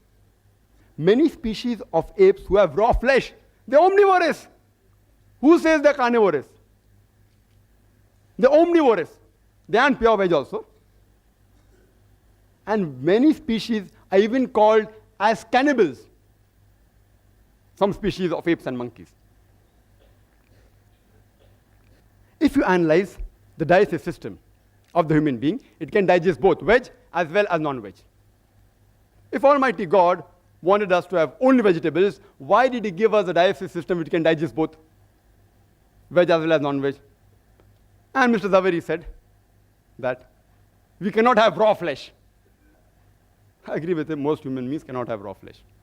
In the same way, most of the human beings cannot have raw vegetables, raw vegetarian diet, like raw wheat, raw rice. Can you have it? Raw moong, raw drumstick. Can you have? You'll get indigestion. So what is the argument? No, you have to cook them. I know as a medical doctor that raw wheat, raw rice, raw drumstick, if you have, you'll have problems. You can't digest them. So you have to cook them. Similarly with the flesh, we non-vegetarians, we cook them for easy digestion. But yet, there are certain human beings who even have raw meat. He gave the name of Eskimos. He didn't tell the root word meaning. The root word meaning of Eskimo, it literally means eaters of raw flesh. So there are human beings who even have raw meat. They are conditioned. Tomorrow if you are conditioned to eat raw wheat and raw rice, even you may be able to digest it. But most human beings cannot digest certain raw vegetables. That doesn't mean you should not have rice, you should not have wheat, that you should not have drumsticks. There are, in the herbivorous animal, an enzyme known as cellulase enzyme. And every vegetable has cellulase. And this cellulase enzyme helps in digesting the vegetables. We human beings we don't have cellulase enzymes. Therefore, the vegetables we eat, the cellulase part remains undigested, and we call them as fibers. It's undigested. On the other hand, there are certain enzymes like lipase, trypsis, chymotrypsis, which are mainly meant for digesting non-vegetarian food. If Almighty God did not want us to have non-veg food, why did He give us these enzymes? And the primitive man, as said by the earlier speaker as well as the chief guest, archaeological evidence shows us clearly the Homo sapiens, the Eskimos, the Australian Aborigines, they were non-veg. So why the change now? We have the same teeth, we have the same digestive system, and he has given a list of other comparisons which prove we can have veg. And I agree with that. Where did I ever say that you cannot have veg? A non-veg is a person who has the food of the animal products as well as vegetarian food. It's an omnivorous diet. He said that the liver and the kidney in carnivorous animal is large. In the human beings, it is small like the herbivorous, because the animals have raw meat. Therefore, they have to remove the toxin on a higher level. We do it by cooking the food. Therefore, God gave us a small kidney and a small liver, which is sufficient to digest both cooked non-veg and also vegetables. Similarly, with all the arguments, HCl, it's not very acidic. Why? Because we don't require it. If we don't require it, why should God unnecessarily give it to us? Same with saliva, same with the pH of the blood, same with the lipoprotein. All the arguments are that because they have raw flesh, therefore they require it. We don't require it, so why should God give us? Yes, it's required for digesting veg food and cooked non-veg food. He said carnivorous animals, they lick. And the herbivorous animals, they sip. We human beings, we do both. We do both. When we drink, while we drink, we sip. When we have ice cream, what do? We lick. We lick also and we sip also, depending upon what is the food we are eating. Even the tea we can lick, not that we can't lick. But why do waste time? It will take more time. Similar with all the arguments he's given about the teeth being closed. Because we also have vegetables. If God would have asked us not to have vegetables, then maybe the teeth were far apart. He asked us to have both non-veg as well as veg food. And there are various verses in the Qur'an talking about various foods, pomegranates, talking about vegetables, talking about dates, etc., which we should have. The plants, many vegetarians say, that they regrow. Therefore, we aren't killing the plant, and there are some plants which have that facility, not all plants. There are various, which we cut, it regrows. So if this is the only argument, that because it regrows, you can have veg food, if you cut the tail of the lizard, it regrows. Will you have the tail of the lizard? It's a delicacy. There are human beings, the Australian Aborigines, they relish the lizard. Will you have the tail of the lizard? And the answer will be no. You know what I'm doing now? I'm behaving like a lawyer. I'm feeling ashamed to answer all these things, but I have to do, because it is also a debate. I had come here so that we understand better and have a friendly understanding of each other, but I have to behave like a lawyer also, besides being logical and scientific, because the arguments put forth, anyone who has general knowledge can reply. But because people don't have general knowledge, many people aren't aware. That's why these arguments may satisfy many people. And all these arguments are given in the books, which are distributed. Meat Eating, 100 Facts by Nemi Chand, distributed by Jain organization, also by the Indian Vegetarian Congress. This is a book given to me by Mr. Zaveri. 100 Facts about egg, vegetarian or non-vegetarian. Each and every argument can be disproved. Certain things I know, that non-veg causes diseases which can be prevented. Let's analyze the behavioral consideration. He gave certain arguments. The food we eat has an effect on our behavior. I agree with him to a certain level. The food we eat has an effect on our behavior. That's the reason we Muslims have the flesh of herbivorous animal like goat, sheep, who are docile and peace-loving. We want to be peace-loving and docile. Don't have the meat of the carnivorous animal like lion, tiger, dog, pig, etc. And the Prophet clearly says all these animals are prohibited. We are peace-loving people. Therefore, we want to have animals which are peaceful. And countering argument, you all eat plants and you all behave like plants. That is suppression of the senses, a lower species. I know scientifically it is wrong. I'm only behaving like a lawyer. I feel ashamed to speak these points as a medical doctor. It's not true that you eat plants, you behave like plants.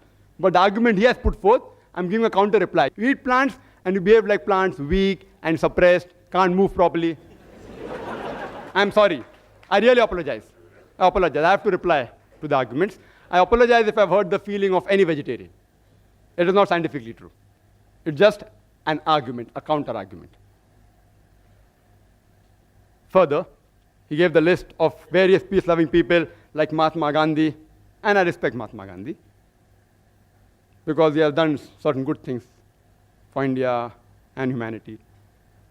But if, because Mahatma Gandhi was peaceful, indicates that if you have veg food makes you peaceful, then today if you analyze the list of the Nobel Prize winners for peace, almost all, or most of them are non-vegetarian. Menachem Begin, non-veg. Yasser Arafat, non-veg. Anwar Sadat, non-veg. Mother Teresa, non-veg. Mother Teresa.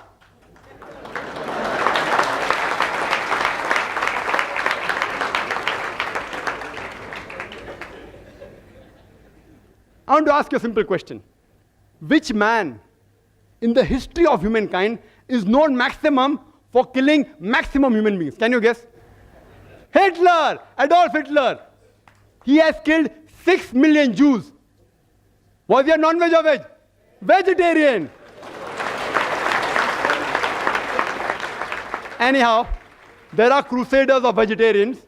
Now on the internet if you go, they say, see, Adolf Hitler was a vegetarian is a myth. He sometimes had non-veg. And the other side says that when he had gastric problems, that time he had vegetable foods only.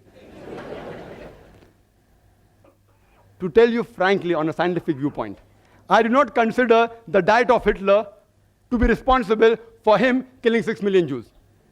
Neither am I telling, irrespective whether you are a vegetarian or non-vegetarian, I'm not interested in knowing, because I, being a doctor, I know it doesn't carry any weight. There were other factors which influenced him to take this drastic step, which is totally inhuman, not the diet.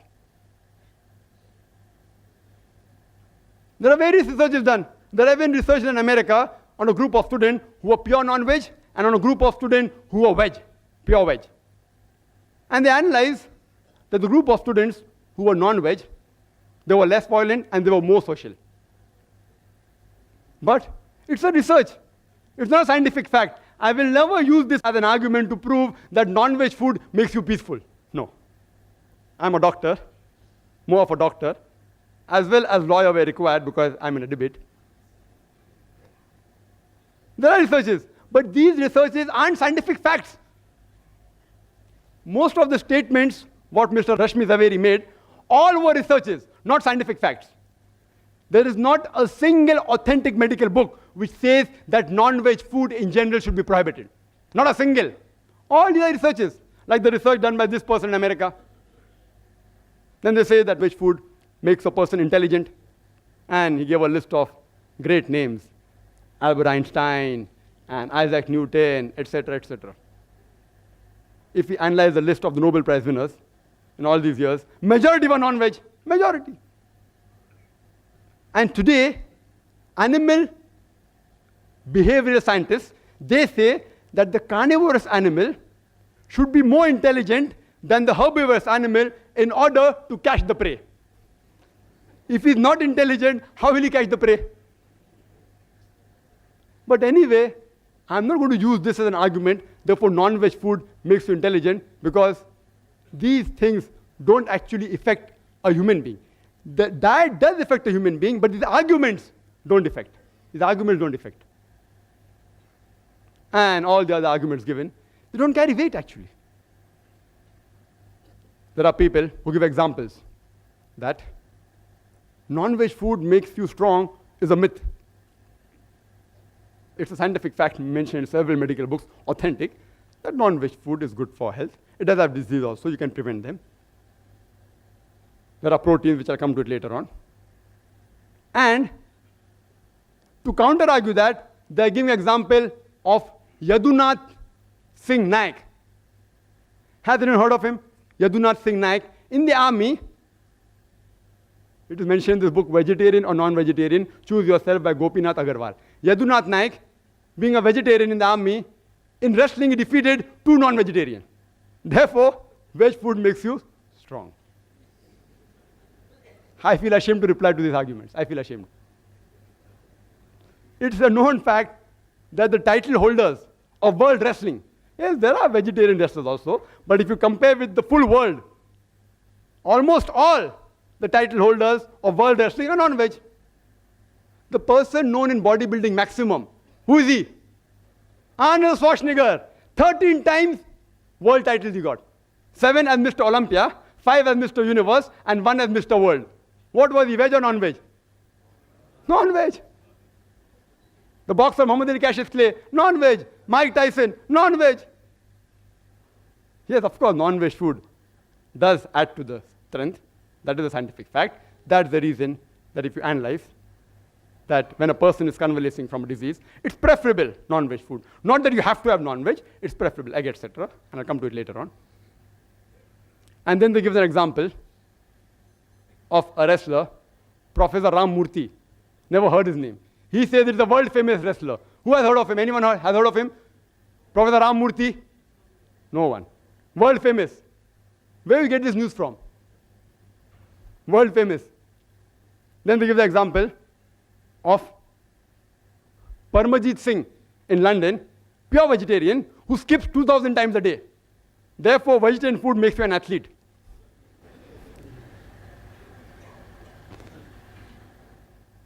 If these are the arguments supposed to be scientific, I really feel ashamed. Most of the athletic record holders, here's the Guinness book. You can go through it. I've brought it along here. All mentioned about bodybuilding, athletic, 100 meters dash, all these people. If at random also you check up their dietary history, even giving benefit of doubt, more than 80 to 90% will be non-veg. But I will be a fanatic if I say that all these records are only due to the diets. I'll be a fanatic. A few records may be related to the diet, but not all. For the argument they give that the smell and the sight of a carnivorous animal is strong. The night vision is strong. As Mr. Rashmibhai said, night vision and sense of smell is strong in carnivorous. In herbivorous, it is less. In human meat, it is less. Therefore, we should be vegetarian. There are herbivorous animals, like the bee, whose sense of smell is very strong. And they even have a very good night vision. See, these are arguments which are not scientific, may be useful in the debate to convince the people illogically. Therefore, I'm here. Then he gave the example. Animals have hoarse voice, coarse voice, the carnivorous animal. Herbivorous animal don't have coarse voice. And to ask you a simple question, which animal is maximum known for a hoarse voice? Donkey. Veg or non-veg? Veg or non-veg? Veg. Anyway, by no means am I trying to prove that vegetarian food creates hoarse voice or non-vegetarian food creates melodious voice. If you see the list of singers, many are non-veg, many are veg also. So just by quoting singers who are veg saying, oh, that's why vegetarian diet makes you melodious, is all illogical arguments. Really, I feel ashamed to answer all these things. And he gave certain economic points.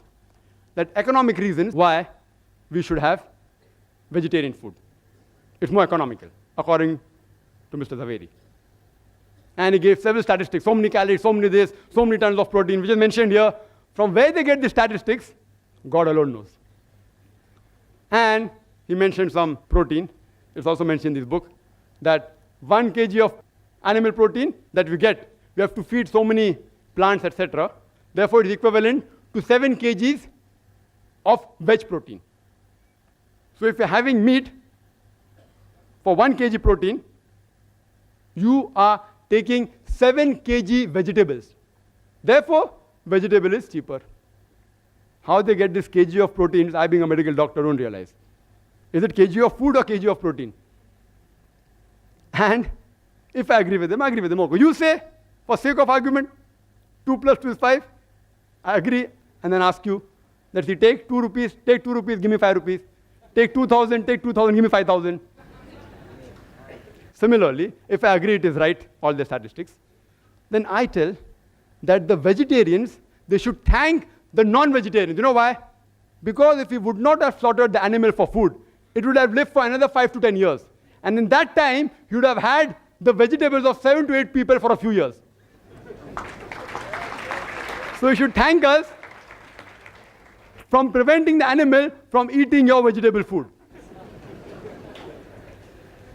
Furthermore, he gave the calculation from some record from where, I don't know. 1:14. The land that you graze required for animal is 14 times more than the land required for food, etc. Same example is given here that the land required to produce 1 ton of beef, the same land you can feed 5 average families. 1 ton of beef is equivalent to 10 or 20 tons of veg food. And the land required to graze an animal can raise 5 average families. My earlier argument also holds good here. But besides that, these ideological vegetarians, they fail to realize that the animals graze on land which is unsuitable for growing crops. They eat the plants which is inedible for the human beings, like husk and stalks, corn stalks. They don't eat plants which are edible for the human beings. Yes, they can eat. But when they enter the fields, the farmer, but natural, takes them out of the field. Why? To cause loss. Yes, if you have excess of crop, etc., there are certain governments who even feed them. And there are nomadic populations who make their living by grazing animals on land which is unsuitable for crop growing. But they eat the vegetation which is inedible to the human beings, and they make their living. Even the animal lives, even the human being lives. And today, according to UN report, about 23% approximately of the land in the world is used for pastures, 23% for forest, less than 10% for cultivation. The remaining 45%, majority, can yet be used for growing crops. Why don't you use that? Why are you running after the food of the animals, poor living creatures? Let them live, let them eat. Why are you stopping them from eating? If the non-vegetarians stop slaughtering the cattle, do you know that there will be overpopulation of cattle? Overpopulation. I am aware that human beings, they raise animals for food. That means, by methods, they increase the multiplication of the animals. But if suppose I agree that from today, all non-vegetarians stop raising animals for food and stop killing them for food, yet they will grow in population. You know why? Human beings. In all these years, our population is increasing. Even with all the family planning method, with all the birth control, hum do hamare do, yet we are increasing. There is no birth control method among the cattle, and the gestation is less than the human beings. 5 months to 6 months to 8 months, less than the human beings, and they multiply faster. So if we stop killing and stop raising, yet within a few decades, you'll have problems not of overpopulation of human beings, of overpopulation of cattle. How are you going to solve it? There are various nutrition. He talked about protein, etc. If time permits, I will speak in the rebuttal. I would like to make a statement of Dr. George R. Kerr, which is sufficient to counter all his arguments on health. Dr. George R. Kerr, he is the professor of nutrition in the University of Texas. Why I'm giving the designation, you can come to know that these people actually specialize in catching health fraud. People who deal in fraud in health. He says that virtually all authors of the diet and disease books, they propose hypotheses which are untested, ill-tested, unfound, unlikely, or disproved. I would like to repeat. Dr. George R. Kerr says, virtually all authors of books on diet and disease, they propose hypothesis which is ill-tested, unfound, non-tested, unlikely, or disproved. Time is running short. I would like to make the statement that's given by the American Council on Science and Health. Just a statement. See, they are experts. These quotation of research aren't scientific facts. All this quotation that this causes this, disease, that, some are scientific facts, but they can be prevented. But the other thing about mentioning about this land and that land, these are only statistics done by individual researchers. Even when you do PhD, you can do a research and that will come into account, but won't carry weight. American Council on Science and Health says that a person need not abstain from meat and be a vegetarian to have a healthy diet. And the topic is not veg or non-veg, which is healthier. It is non-veg food permitted or prohibited for the human beings? And I will list out the points in summary to make it easier for Mr. Zaveri to answer in the rebuttal. Point number 1. There is not a single major religion which bans or prohibits all non-veg food in general. Point number 2. Geographical places like Arctic, where Eskimos live, how could you have provided food all these years back? And today also, if you provide, it's going to be more expensive. Point number 3. If all life is sacred, why do you kill the plants? Even they have life. Point number 4. Even plants feel pain. Point number 5. Even if I agree they have 2 senses less, killing a creature of 2 senses less is a lesser crime, is illogical. Point number 6. It's preferable to kill one animal and take one animal life than to take 100 lives of plants for feeding 100 people. Point number 7. Each and every argument can be disproved. The liver and the kidney, HCl. Same with saliva, same with the pH of the blood, same with the lipoprotein. Point number 8. The human beings have an omnivorous set of teeth for eating veg as well as non-veg. Point number 9. They have a digestive system which can digest both veg and non-veg and have proved it, scientifically have proved by the enzymes. Point number 10. Primitive man was non-veg. So you can't say it's prohibited for human beings. Human being means even for that person. Point number 11. The food you eat has an effect on a behavior, but saying that non-veg food makes you violent has got no scientific base at all. Point number 12. Giving argument that veg food makes you strong, makes you peaceful, makes you intelligent, makes you athletes, are all myths. Point number 13. Night vision and sense of smell is strong in carnivorous. In herbivorous, it is less. The carnivorous animal have hoarse voice, coarse voice. Herbivorous animal don't have coarse voice. Are all illogical arguments. Point number 14. That veg food is cheaper, I've disproved it. It's not economical. In certain countries, yes. Like India, it can be. But if you go abroad, in the Western countries, veg food is more expensive. And fresh veg food is phenomenal. Fresh vegetables. Furthermore, point number 15, that the land required to graze the animal will cause scarcity of the land for growing crops is also wrong. Point number 16. If the non-vegetarians stop slaughtering the cattle, do you know that there will be overpopulation of cattle? Point number 17. According to Dr. Kerr, these books written by dietitian, they can't be relied upon. All the statistics given are mainly from there.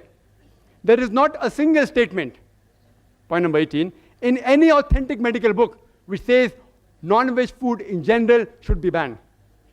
Point number 19. There is not a single government on the face of the earth which has banned all non-veg food as a general rule.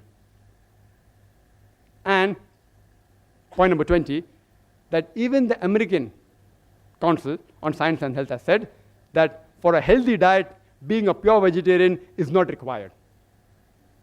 These are sufficient proof, logical and scientific, that non-veg food has to be permitted.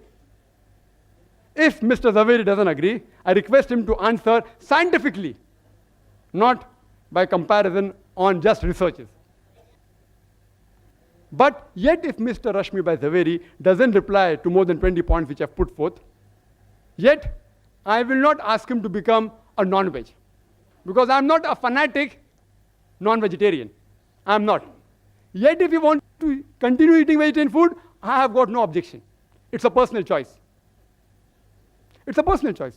Some people like, due to certain taste, etc. It's a personal choice. And only thing I'd like to tell the people, that the vegetarians, the ideological vegetarians who do so much propaganda, that this has got more value, etc., they should stop such things and stop distributing these type of books which mislead the people. I would like to end my talk by giving the quotation of the glorious Qur'an from Surah Nahl, chapter 16, verse 125, which says, "Udu ila sabili rabbika bil hikmah wal maw'izatil hasana wajadil billati ahsan." That is, invite all to the way of thy Lord with wisdom and beautiful preaching, and argue with them and reason with them in the ways that are best and most gracious. Wa akhiru da'wana alhamdulillahi rabbil alamin.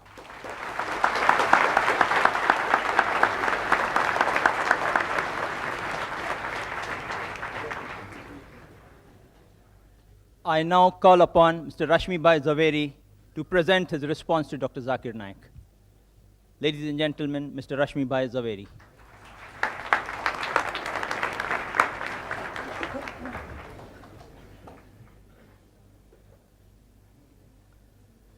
First of all, I really thank Dr. Zakir Naik for giving me the choice whether I would like to still remain a vegetarian or non-vegetarian. Thank you very much. I would request Mr. Coordinator that would you like to have the rebuttal or my comments now, or shall we have? No. Because after all, you know, this is No. Now it's better, you know, let's do the have some same question and answer if you think. question answer we have in the third session. We have 3-part session.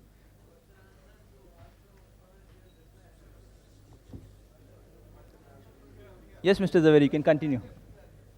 Anyhow, we are totally at the command of the coordinator, so I will No, as obey. decided, you know, the No, same it's format okay. we keep. I will obey. I will your, not allow Dr. Zakir also order. to change the format. Now, I'll object. first thing that I will say, it's not a question of whether one is logical or illogical, and it's not a question of the choice that one makes. As I said in my talk earlier, everything is relative, and you have to understand this topic from that perspective. Now, one thing that I will very strongly object with respect to Dr. Zakir's, that not a single religion prohibits non-veg. I am expert, I can say, because I am a student, I have done MA in genealogy. I can say from my religious point of view that Lord Mahavir and our all 24 Tirthankaras very vehemently prohibited non-veg food.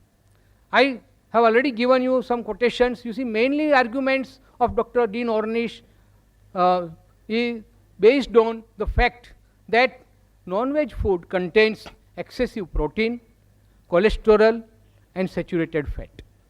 So that is why he said that for healthy and peaceful living, you must have non-veg veg diet.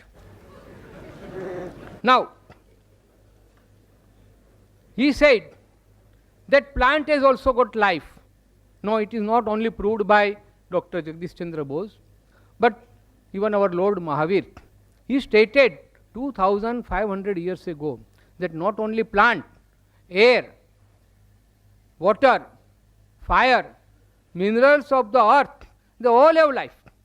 He has not said that you are allowed to kill this life and maintain yourself. But he was a practical Tirthankara. So he said that those who cannot renounce this world and become Jain Muni, you know, Jain Munis, they don't even kill plant vegetation or even other living beings for their food. They bake the food which is cooked in our house. Will not go into that controversy that even you kill it and then give them. That's a separate story. But the teachings of Mahavir are very clear that you shall not harm any living being, whether animate or inanimate.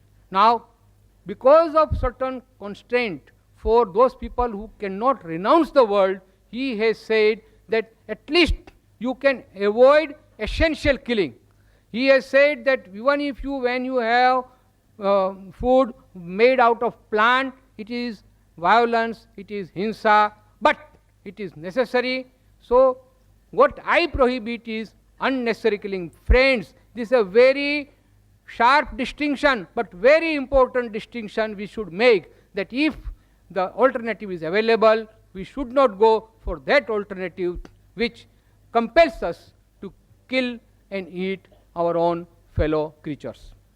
Another thing, so he said plants.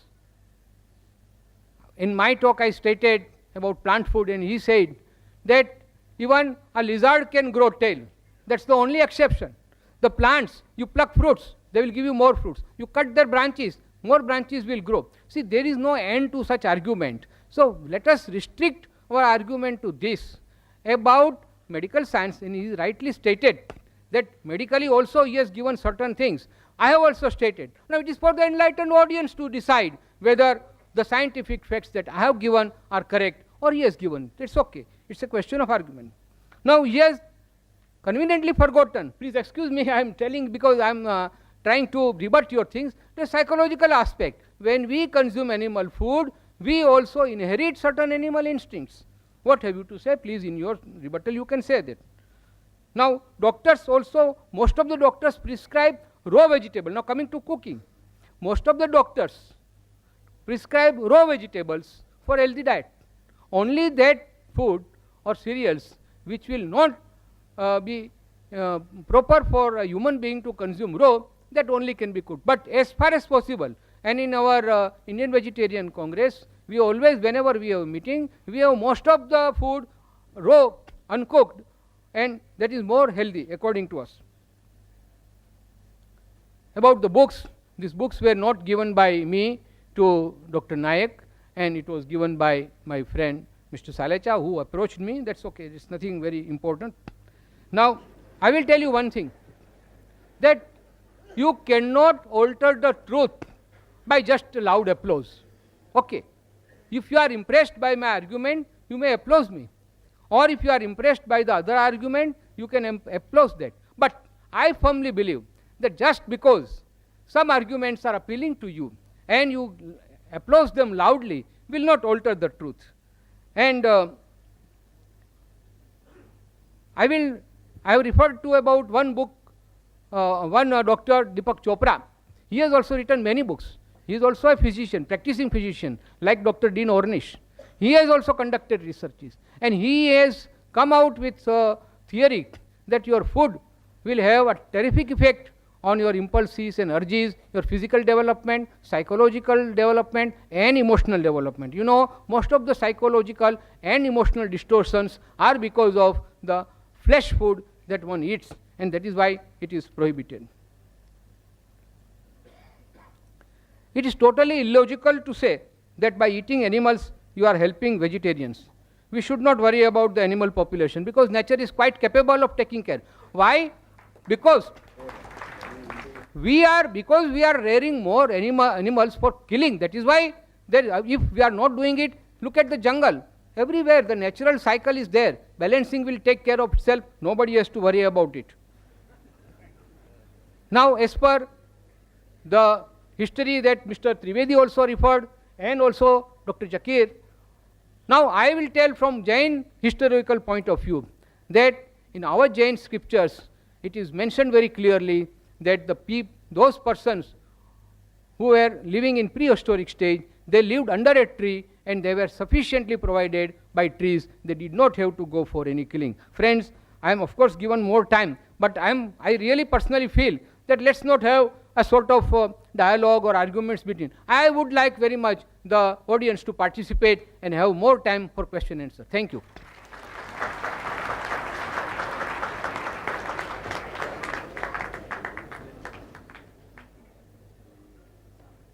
Thank you, Mr. Zaveri. We have 5 minutes more. It's taken 5 minutes left. Now I call upon Dr. Zakir Naik to present a response to Mr. Rashmibhai Zaveri for 15 minutes only.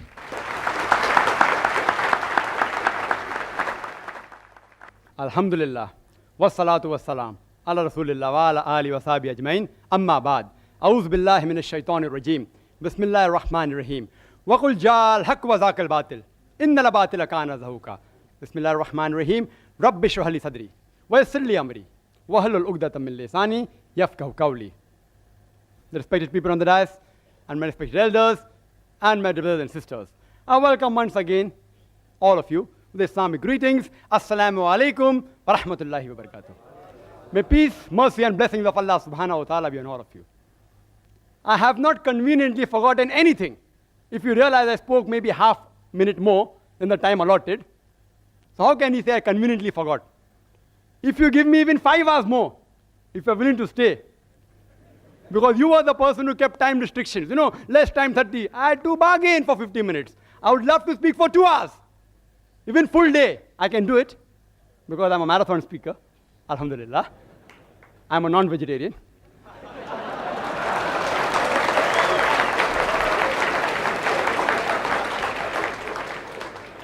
Mr. Zaveri said that I said that no religion prohibits non-veg. I never said no religion. I said no major religion.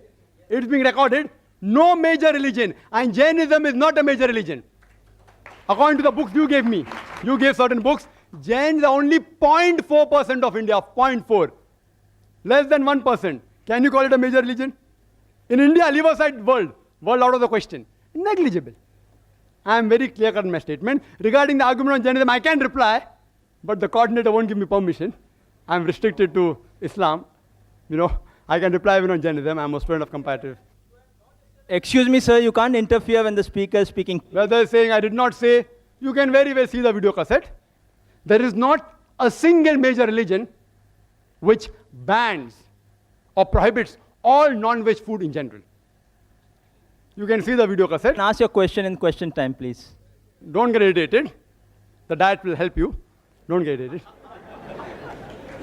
Brother Rashmibhai Zaveri said, I did not answer whether you get animal instinct. I said in my lecture, I think you didn't hear, I said we eat peaceful animals like goat, sheep, because we want to be peaceful. And therefore when I came starting, I always said, peace be on all of you. Further, he said, I didn't state Dr. Dean Ornish. I yet challenge him.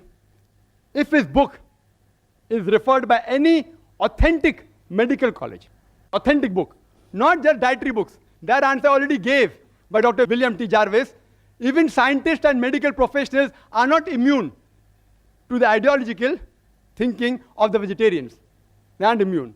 It's not a medical book. He may have written a diet book. I am very clear in my words. I don't mix words. And Dean Ornish, whatever his name is, may be very famous. I don't know him. I'm hearing him for the first time. I don't know.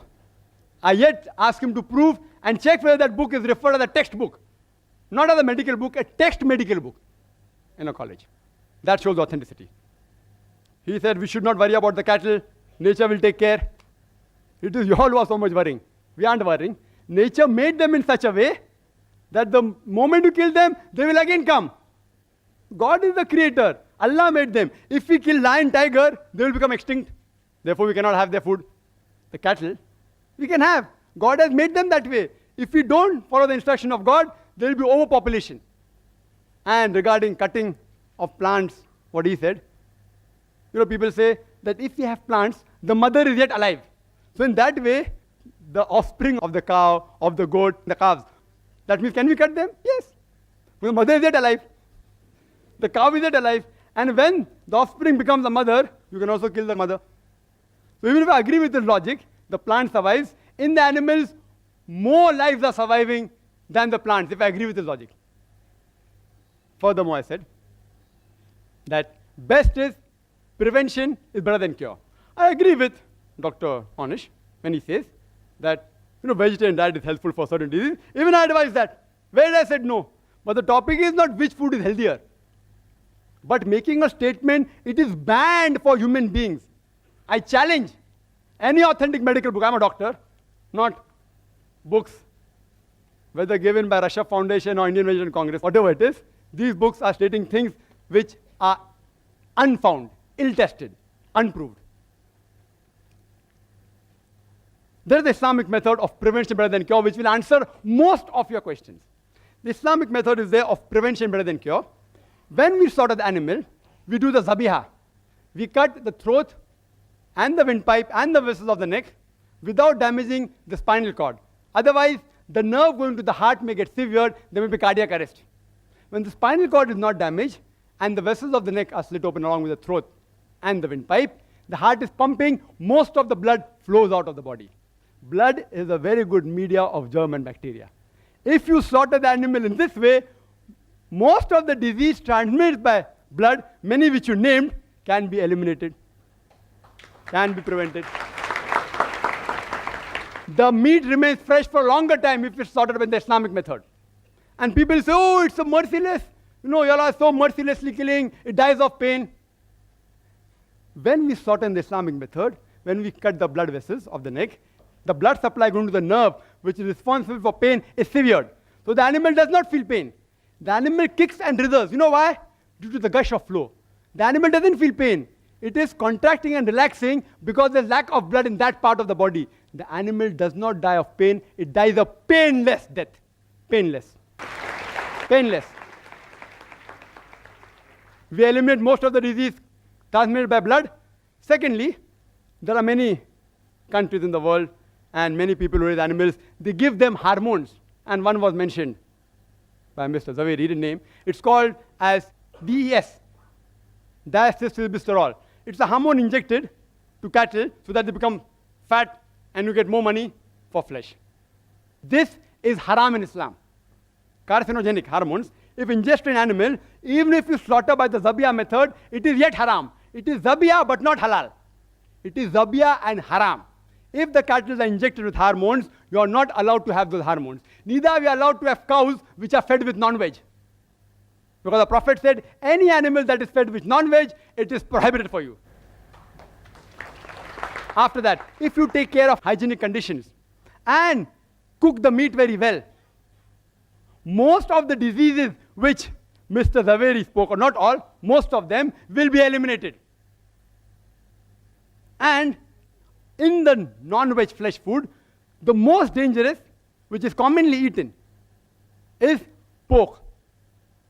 It has more than 70 different diseases which you can get if you ingest pork. More than 70 different diseases. And one of them is ischemic heart disease, which he spoke about. Because pork has more of fat-building material than muscle-building material, it gets deposited on the walls of the vessels, causing atherosclerosis, hypertension, etc. That's the reason in the Qur'an, no less than 4 different places, in Surah Baqarah chapter number 2, verse number 173, in Surah Ma'idah chapter number 5, verse number 3, in Surah Anam chapter number 6, verse number 145, and Surah Nail chapter number 16, verse number 115, it says, Hurrimat alaykumul maitutu waddamu walahmul khinzir, wama uhilla li ghayril bi. Forbidden for you for food are dead meat, blood, the flesh of swine, and any food on which any name besides God's name has been invoked. It's haram. So we abstain from it and we prevent several diseases of non-veg. Quran says in Surah Taha, chapter number 20, verse number 81, eat of the food we have provided for you in sustenance, but commit no excesses therein. Most of the diseases, what Mr. Rashmibhai Zaveri spoke about, is due to excessive eating. Even if you eat excessive veg food, you will have many diseases. I will not say, don't have veg food. I'm a doctor. I'm not an ideological, neither a fanatic non-vegetarian.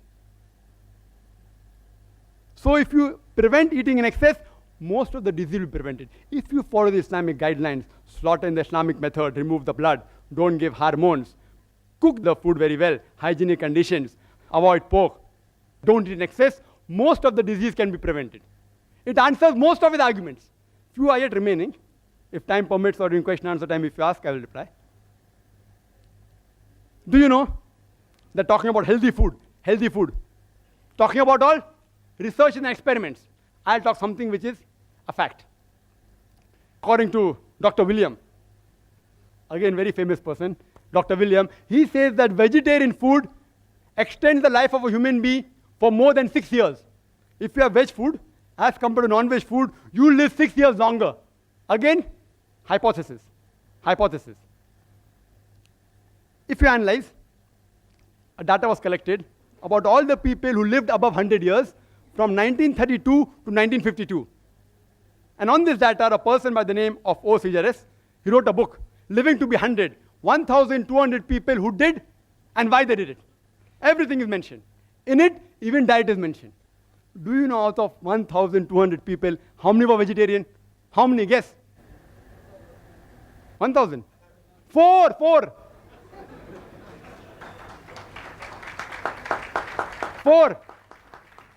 This survey wasn't done to prove veg food or non-veg food. It was done for other reasons, but even the diet was mentioned. It's a fact. It's not a research. It's a fact. Out of 1,200 people who lived in the span of 20 years, over 100 years, only 4 were vegetarian. You know alcohol? Alcohol alone, it is a veg diet or not? Alcohol is veg or non-veg? Veg. From juices of fruits. And the disease that are caused by alcohol alone is more than all the non-veg disease put together. One vegetable diet. So just for alcohol, I cannot say that all vegetable foods should be banned. Today, scientists, and he'll agree, it's mentioned in these books also, the cause of maximum death in the world today is alcohol, number 1. So I don't ban all veg food. What do I say? As Qur'an says, Surah Ma'idah, chapter number 5, verse number 90. Ya ayyuhalladhina amanu, innamal khamru wal maisuru, wal anzabu wal azlamu, rijsun min amali shaitan, fashtanibu la'allakum tuflihun. That, oh, you believe, verily intoxicants and gambling, and idol worship, and dedication of stones, and divination of arrows, these are Satan's handiwork. Abstain from it that you may prosper. Alcohol is a Satan's handiwork. Abstain from it. I only prohibit alcohol, not all veg food. And smoking. Second greatest cause of death in the world. Veg or non-veg? Veg. Can you prevent the alcoholic disease? Only way you can prevent is deferment it. It ceases to be alcohol. Can you prevent smoking disease? Don't have tobacco. Only option is prohibition. If there is no prevention, then comes the question of prohibition. So alcohol is prohibited. There are more than 400 fatwas by Islamic scholars. Smoking is prohibited because there's no prevention. You know kesari dal? Kesari dal, Indian government has banned it. It causes spastic paraplegia, staple food of Northwest Indians. Banned. Why? It causes death also. Spastic paraplegia. Alcohol. Many countries have banned, including Saudi Arabia, including states in India have banned it. Smoking in Singapore is banned in public places, in government places, in public transport. Kesari dal banned by India. If there's no prevention, then you can ban it. I do not know of a single government that has banned all non-veg food in general. Not a single. Yes, few non-veg food, like pork, Saudi Arabia has banned. There's no prevention, ban it. If there's no prevention, then you prohibit it. And the debate was not which is better, which is healthier, veg or non-veg. The debate was, is non-veg food permitted or prohibited? I gave a list of more than 20 points. So I can very well say that Mr. Rashmibhai Zaveri conveniently stopped his talk 5 minutes before, not to answer these things. If you give me 1 hour more, I will continue speaking. Wild berries, they are poisonous. Strychnine, vegetable food, they are poisonous. Datura, poisonous. What's the solution? Don't have it. You know, water. Water has so many diseases transmitted. Cholera, paratyphoid, typhoid. It causes amoebiasis, giardiasis, roundworm, pinworm, viral hepatitis. I can go on talking. Only by water. What do? Do you ban water? You prevent it. You purify the water, the disease will be prevented. You know, milk. Milk has so many diseases. Shigella, cholera, paratyphoid, typhoid, tuberculosis, salmonellosis, brucellosis. I can go on listing. What do? Do you ban milk? What do? You pasteurize it. You don't ban it. You don't prohibit it. It's unmedical. Whether milk is non-veg or veg is a debatable topic. I won't argue on that. So if you cannot prevent the disease, then do you prohibit it? I have given various reasons, which Mr. Rashmibhai Zaveri hasn't replied. There's not a single government who has banned non-veg food in general. There's not a single major religion which has banned non-veg food in general. Therefore, I say that non-veg food is permitted, not prohibited. If I've heard the feelings of any vegetarians while giving the replies to the speaker, I sincerely apologize from the bottom of my heart. I would like to end the talk by giving the quotation of the glorious Qur'an from Surah Isra, chapter number 17, verse number 81, which says, وَقُلْ جَاءَ الْحَقُّ وَزَاقَ الْبَاطِلِ إِنَّ الْبَاطِلَ كَانَ زَهُوقًا. When truth is hurled against falsehood, falsehood perishes. For falsehood is by its nature bound to perish. وَآخِرُ دَعْوَانَا الْحَمْدُ لِلَّهِ رَبِّ الْعَالَمِينَ.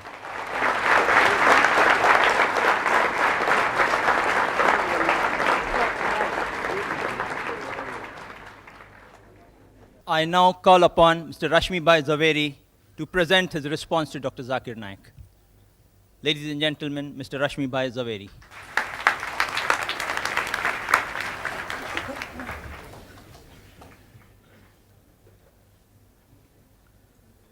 First of all, I really thank Dr. Zakir Naik for giving me the choice whether I would like to still remain a vegetarian or non-vegetarian. Thank you very much. I would request Mr. Coordinator that would you like to have the rebuttal or my comments now, or shall we have? No. Because after all, you know, this is... Now it's better, let's do the have some same question answer if you think. question answer we have in the third session. We have 3-part session.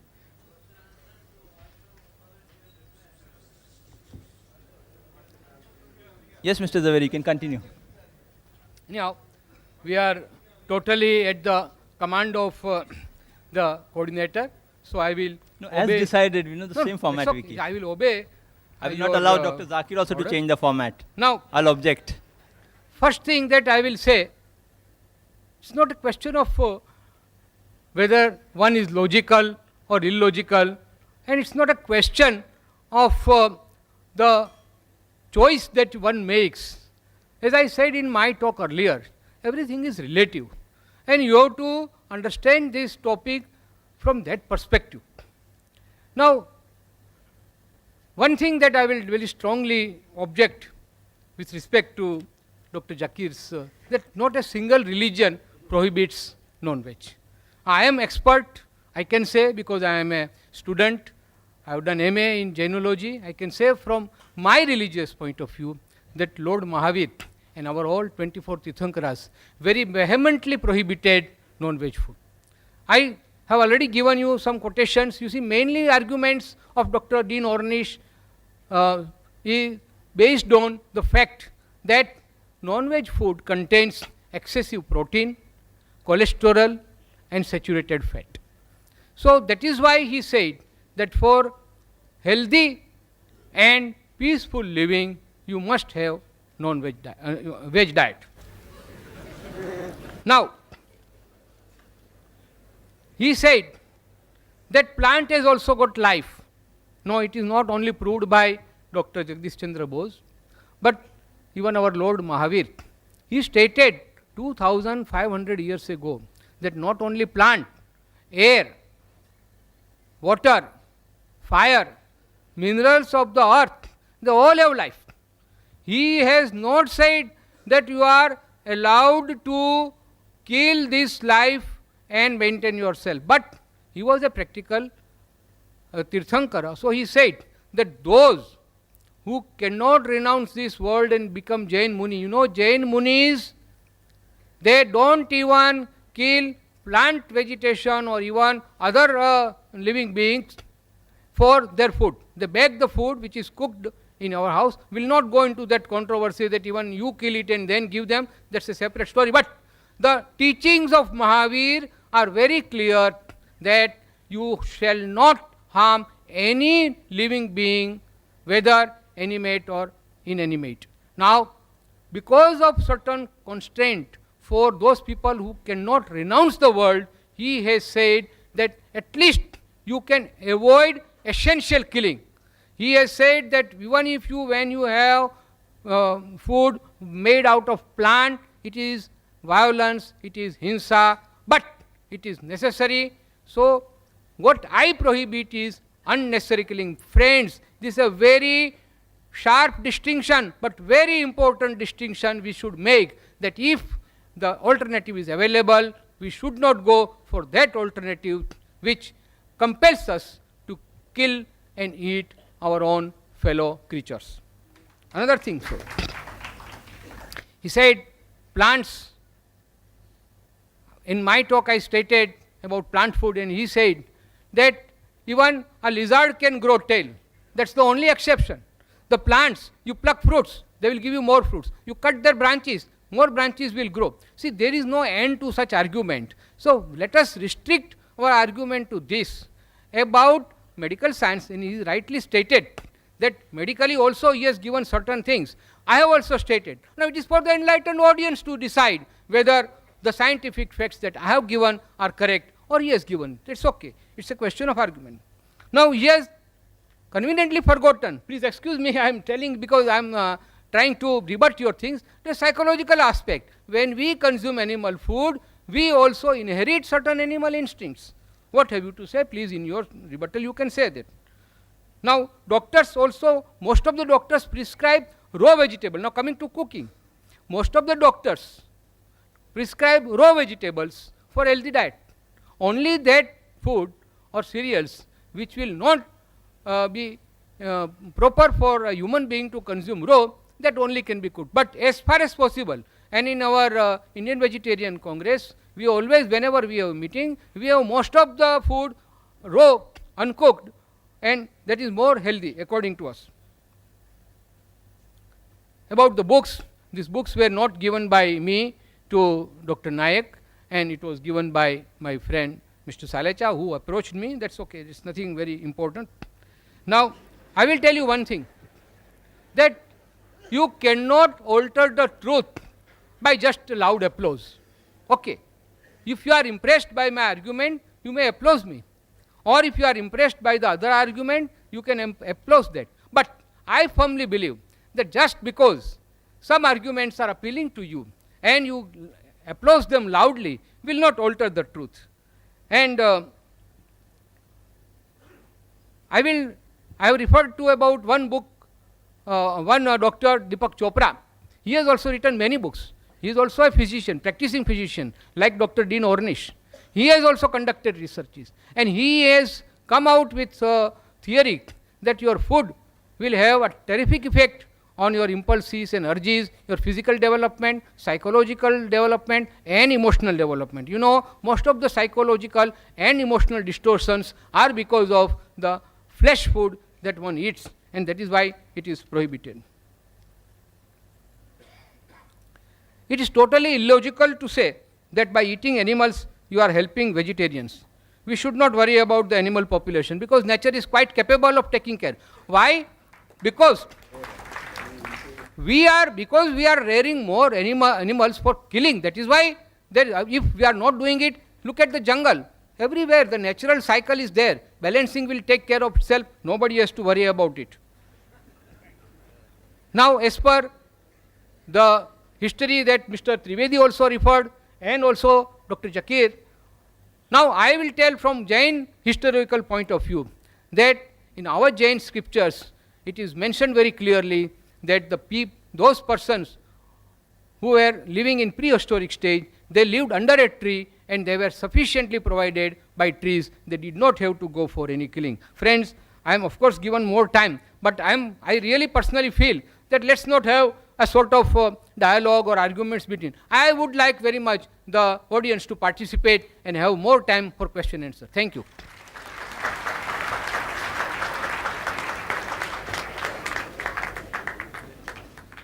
Thank you, Mr. Zaveri.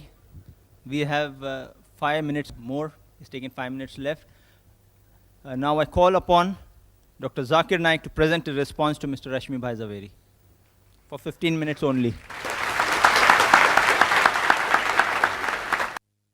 Alhamdulillah, wassalatu wassalam ala Rasulillah wa ala ali wa sahbihi ajmain. Amma ba'd. A'udhu billahi minash shaitanir rajim. Bismillahir rahmanir rahim.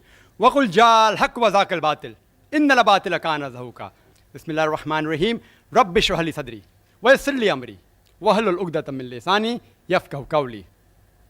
The respected people on the dais and my respected elders and my brothers and sisters, I welcome once again all of you with Islamic greetings. Assalamu alaikum wa rahmatullahi wa barakatuh. May peace, mercy and blessings of Allah subhanahu wa ta'ala be on all of you. I have not conveniently forgotten anything. If you realize I spoke maybe half minute more than the time allotted, so how can you say I conveniently forgot? If you give me even 5 hours more, if you are willing to stay, because you were the person who kept time restrictions, less time 30. I had to bargain for 50 minutes. I would love to speak for 2 hours. Even full day, I can do it because I'm a marathon speaker. Alhamdulillah. I'm a non-vegetarian.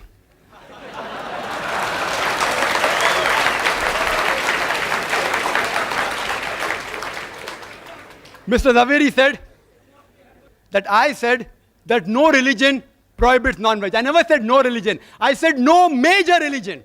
It's being recorded. No major religion. And Jainism is not a major religion. According to the books you gave me, you gave certain books, Jains are only 0.4% of India, 0.4. Less than 1%. Can you call it a major religion? In India, leave aside world out of the question. Negligible. I am very clear-cut in my statement. Regarding the argument on Jainism, I can reply, but the coordinator won't give me permission. I am restricted to Islam.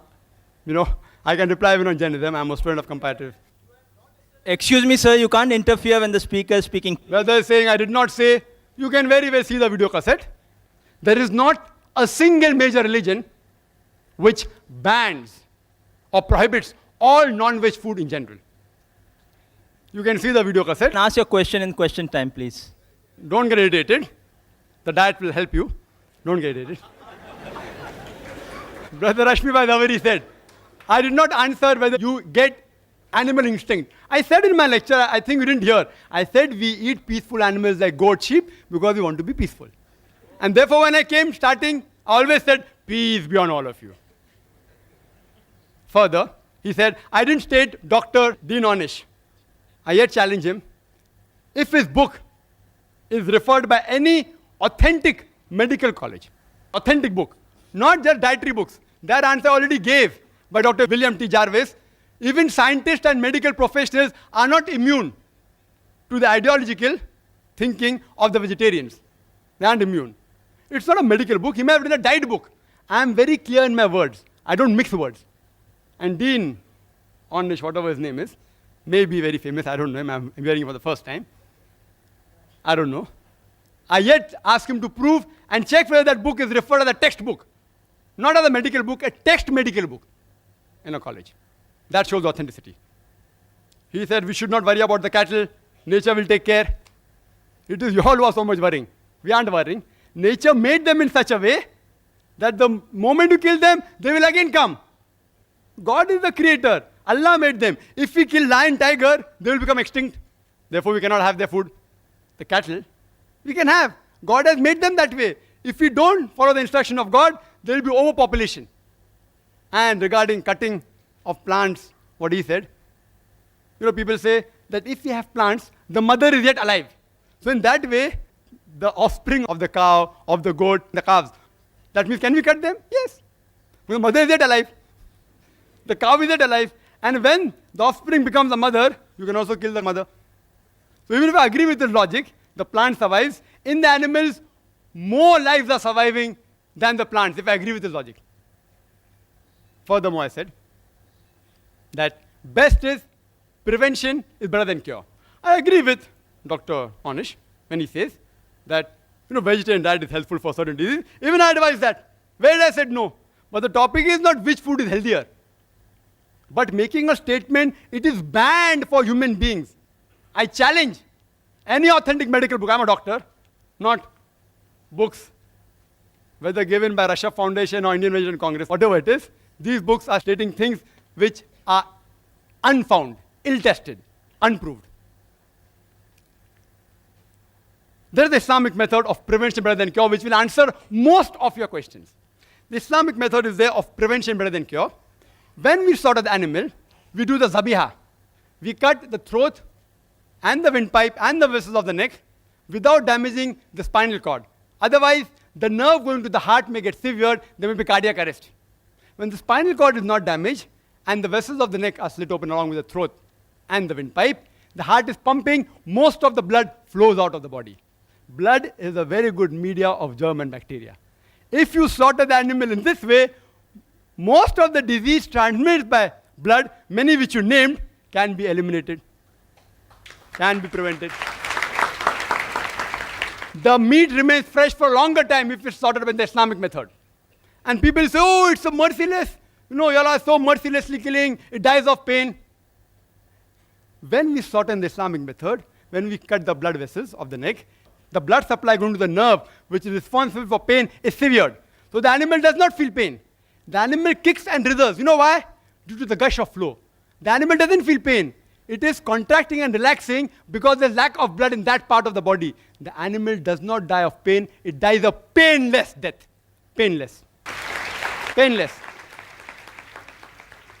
We eliminate most of the disease transmitted by blood.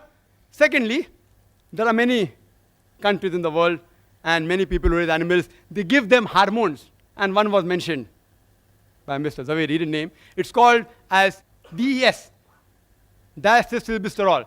It's a hormone injected to cattle so that they become fat and you get more money for flesh. This is haram in Islam. Carcinogenic hormones, if ingested in animal, even if you slaughter by the zabiyah method, it is yet haram. It is zabiyah but not halal. It is zabiyah and haram. If the cattle are injected with hormones, you are not allowed to have those hormones. Neither are we allowed to have cows which are fed with non-veg. Because the Prophet said, any animal that is fed with non-veg, it is prohibited for you. After that, if you take care of hygienic conditions and cook the meat very well, most of the diseases which Mr. Zaveri spoke, or not all, most of them will be eliminated. And in the non-veg flesh food, the most dangerous, which is commonly eaten, is pork. It has more than 70 different diseases which you can get if you ingest pork. More than 70 different diseases. And one of them is ischemic heart disease, which he spoke about. Because pork has more of fat building material than muscle building material, it gets deposited on the walls of the vessels, causing atherosclerosis, hypertension, etc. That's the reason in the Qur'an, no less than 4 different places, in Surah Baqarah chapter number 2 verse number 173, in Surah Ma'idah chapter number 5 verse number 3, in Surah Anam chapter number 6 verse number 145, and Surah Nail chapter number 16 verse number 115, it says, Hurrimat alaykumul maitutu waddamu wa lahmul khinzir, wa ma uhilla li ghayrillah bih. Forbidden for you for food are dead meat, blood, the flesh of swine, and any food on which any name besides God's name has been invoked. It's haram. So we abstain from it and we prevent several diseases of non-veg. Quran says in Surah Taha, chapter number 20, verse number 81, eat of the food we have provided for you in sustenance, but commit no excesses therein. Most of the diseases, what Mr. Rashmibhai Zaveri spoke about, is due to excessive eating. Even if you eat excessive veg food, you will have many diseases. I will not say, don't have veg food. I'm a doctor. I'm not an ideological, neither a fanatic non-vegetarian. So if you prevent eating in excess, most of the disease will be prevented. If you follow the Islamic guidelines, slaughter in the Islamic method, remove the blood, don't give hormones, cook the food very well, hygienic conditions, avoid pork, don't eat in excess, most of the disease can be prevented. It answers most of his arguments. Few are yet remaining. If time permits or during question and answer time, if you ask, I will reply. Do you know that talking about healthy food, talking about all research and experiments, I'll talk something which is a fact. According to Dr. William, again very famous person, Dr. William, he says that vegetarian food extends the life of a human being for more than 6 years. If you have veg food, as compared to non-veg food, you will live 6 years longer. Again, hypothesis. If you analyze, data was collected about all the people who lived above 100 years from 1932 to 1952. And on this data, a person by the name of O. Sejares, he wrote a book, Living to be 100, 1,200 people who did and why they did it. Everything is mentioned. In it, even diet is mentioned. Do you know out of 1,200 people, how many were vegetarian? How many? Guess. 1,000. Four.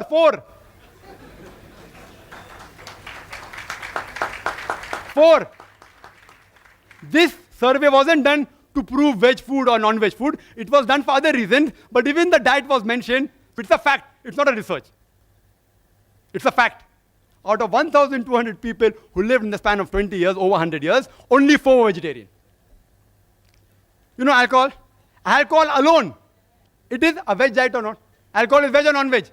Veg. From juices of fruits. And the disease that are caused by alcohol alone is more than all the non-veg disease put together. One vegetable diet. So just for alcohol, I cannot say that all vegetable foods should be banned. Today, scientists, and he'll agree, it's mentioned in these books also, the cause of maximum death in the world today is alcohol, number 1. So I don't ban all veg food. What do I say? As Qur'an says, Surah Ma'idah chapter number 5 verse number 90. Ya ayyuhalladhina amanu innamal khamru wal maisuru wal anzabu wal azlamu rijsun min amali shaitan fajtanibu la'allakum tuflihun. That, oh, you believe, verily intoxicants and gambling and idol worship and dedication of stones and divination of arrows, these are Satan's handiwork. Abstain from it that you may prosper. Alcohol is a Satan's handiwork. Abstain from it. I only prohibit alcohol, not all veg food. And smoking. Second greatest cause of death in the world. Veg or non-veg? Veg. Can you prevent the alcoholic disease? Only way you can prevent is deferment it. It ceases to be alcohol. Can you prevent smoking disease? Don't have tobacco. Only option is prohibition. If there is no prevention, then comes the question of prohibition. So alcohol is prohibited. There are more than 400 fatwas by Islamic scholars. Smoking is prohibited because there is no prevention. You know kesari dal? Kesari dal? Indian government has banned it. It causes spastic paraplegia, staple food of Northwest Indians. Banned. Why? It causes death also. Spastic paraplegia. Alcohol. Many countries have banned, including Saudi Arabia, including states in India have banned it. Smoking in Singapore is banned in public places, in government places, in public transport. Kesari dal banned by India. If there's no prevention, then you can ban it.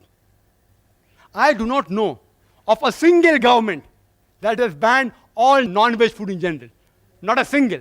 Yes, few non-veg food, like pork, Saudi Arabia has banned. There's no prevention, ban it. If there's no prevention, then you prohibit it. And the debate was not which is better, which is healthier, veg or non-veg. The debate was, is non-veg food permitted or prohibited? I gave a list of more than 20 points. So I can very well say that Mr. Rashmibhai Zaveri conveniently stopped his talk 5 minutes before, not to answer these things. If you give me 1 hour more, I will continue speaking. Wild berries, they are poisonous. Strychnine, vegetable food, they are poisonous. Datura, poisonous. What is the solution? Don't have it. You know, water. Water has so many diseases transmitted. Cholera, paratyphoid, typhoid.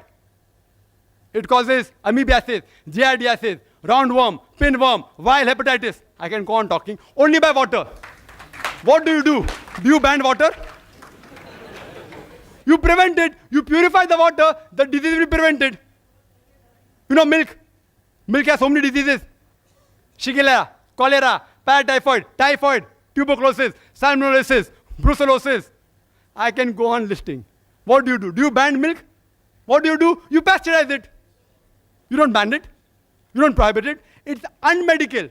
Whether milk is non-veg or veg is a debatable topic.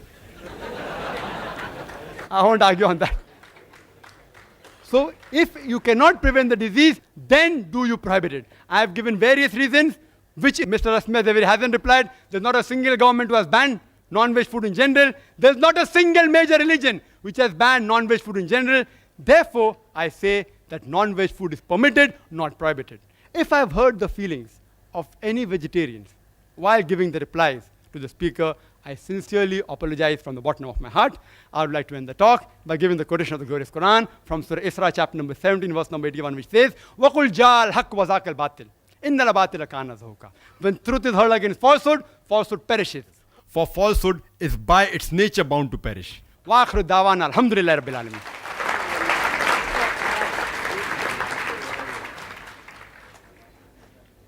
Now we begin the open question and answer session. To extract maximum benefit in the limited time that we have available in the question and answer session, we expect the following rules to be observed. Your question should be on the topic only, that is non-vegetarian food permitted or prohibited for a human being? Questions out of the topic will not be permitted. Kindly state your question briefly and to the point. This is not a lecture time, neither a cross-question time for the questioners. I repeat, kindly state your question briefly and to the point. This is not a lecture time, neither a counter question time for the questioners. Mr. Zaveri and Dr. Zakir should answer comprehensively, and each answer should not exceed 5 minutes. 4 mics have been provided in the auditorium, 2 next to the stage for the gents, and 2 in the rear central aisle for the ladies. If you wish to put a question to Mr. Zaveri, kindly queue up behind the mic with the name clip, question for Mr. Zaveri, similarly so in the ladies. And if you wish to put a question to Dr. Zakir, kindly queue up behind the mic with the name clip, question for Dr. Zakir. Only one question at a time may be asked. For your second question, you would have to go right at the back of the queue again and await your second chance. Written questions on slip papers, which are available from the volunteers in the aisles, would be given secondary preference if time permits. On your slip where you're putting a question, kindly tick or write to whom your question is addressed, Mr. Zaveri or Dr. Zakir, or it might be put aside. Kindly state your name and profession before putting forward your question so that the speakers would be in a better position to answer you. We would allow one question on each of the mics in a clockwise rotation, alternately addressed to each speaker. May we have the first question from the mic on my left? So we have first gents, ladies too, then gents again. Yes, brother, we can have the first question from you. That's for Mr. Zaveri? Yeah. Yes. Respected Chief Guest and Mr. Zaveri, my question is, you have spoken non-vegetarian is prohibited from various angles, and you have spoken about your Lord Mahavir. Mahavir advised that killing animals and living happy at the expenses of others is prohibited. Now please explain to me, did Mahavir say that can you eat vegetarian? Vegetarian in the sense, I mean, Mahavir never go and cut trees and have vegetable foods. He was always sitting under the tree, and the food which he has eaten is mostly fruits which has fallen from the tree. He was not plucking up the fruits and ate. So please explain to me, because you have spoken on the subject of this, non-vegetarian is prohibited for the thing. And please explain to me what is the Jain view, because your idea is what Okay. Mahavir said. What Please, Mahavir said. I've understood your question. please. I will reply. See, what Lord, I have stated already that what Lord Mahavir stated, that even plant has got life. And he says that even eating vegetable food is, as per the Jain scriptures, is prohibited for Jain Muni. But because of constraint, everybody cannot become a Jain Muni. That is why he said that at least the unnecessary killing of animals should be avoided. He never said that eating of plant food is allowed even for Jain Munis. Yes, sister. Question for Dr. Zakir. Assalamu alaikum, Brother Zakir. I'm Humayma here. I have a question. There are various pamphlets distributed by a vegetarian society quoting the Qur'an from Surah Hajj that it is not the meat nor the blood that reaches Allah, but your piety that reaches Him, thus proving that Islam prohibits killing of animals for fowl. There are many quotations from Qur'an and Hadith showing concern for animals. I would like to thank the sister. She has asked a very fundamental question, that there are certain pamphlets distributed by organizations proving from the Quran and Hadith that non-veg food a Muslim should not have, it is prohibited. And this was the initiation of this debate. I didn't touch on it because, they told me to keep out of religion. But since it's a question I'm compelled to answer. This was a pamphlet that the president of Krusha Foundation, Mr. Dhanraj Salesha, he gave, and how this debate was initiated. He gave this pamphlet quoting from the Quran. I'll just give also reference. The reference is a bit wrong out there, but I don't catch on to the reference. He's quoting a verse from Surah Hajj, chapter 22, verse number 37, which says that it is not their meat, nor their blood, which reaches Allah, which reaches God, but it is your piety that reaches Him. And I agree with that, totally. It's indicating that Islam is not like certain other religions, which believe that Almighty God requires blood and meat to survive. It's saying that when you sacrifice, blood doesn't reach God, meat doesn't reach God. It is your intention. It is the righteousness. It's the piety which you sacrifice. Allah considers that piety. That is the reason when we sacrifice in Eid al-Zuha, minimum 1/3 portion of that animal has to be given compulsory to the poor people. 1/3 can be given to friends and relatives. And maximum 1/3 you can keep for personal use. There is no part kept for Almighty God.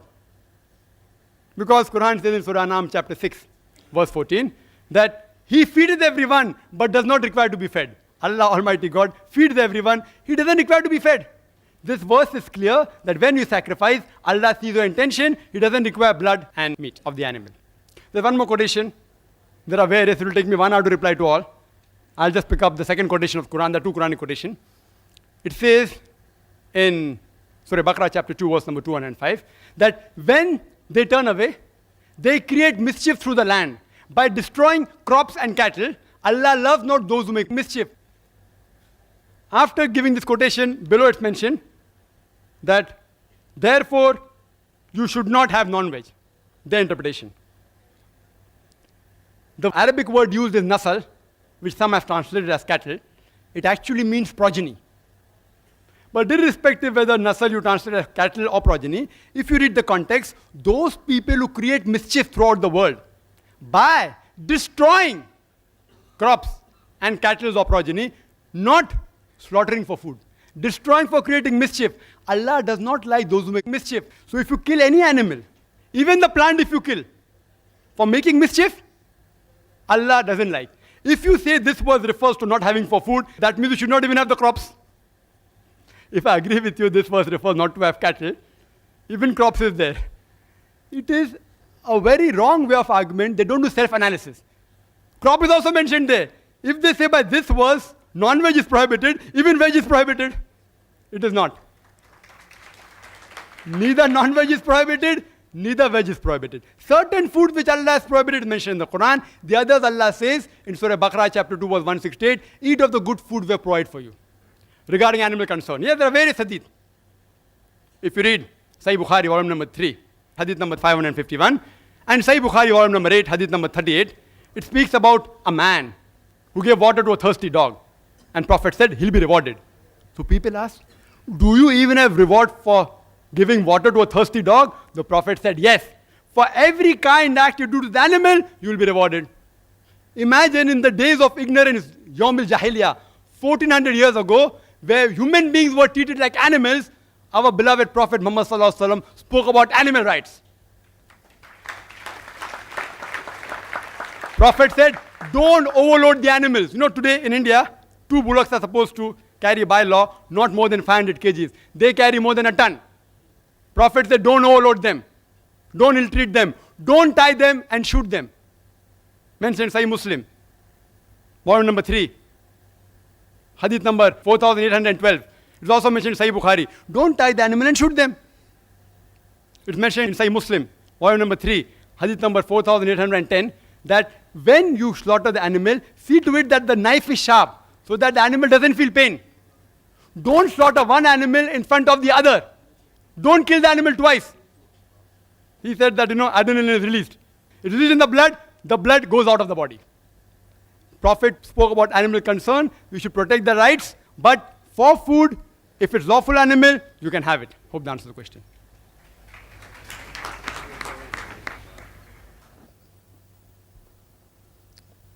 Yes, sister. It's mentioned in the book, 100 Facts About Egg. On page number 8 and 9, fact number 13. Ethiopians are of the view, if a pregnant woman eats eggs, her child would be born bald-headed and would be deficient in reproduction. It's also mentioned in fact number 18. Some African countries believe that if a child is given to eat egg before teething, he may become mentally retarded. Are these scientific facts or are these superstitions? If you say these are scientific facts, then could you please prove it authentically?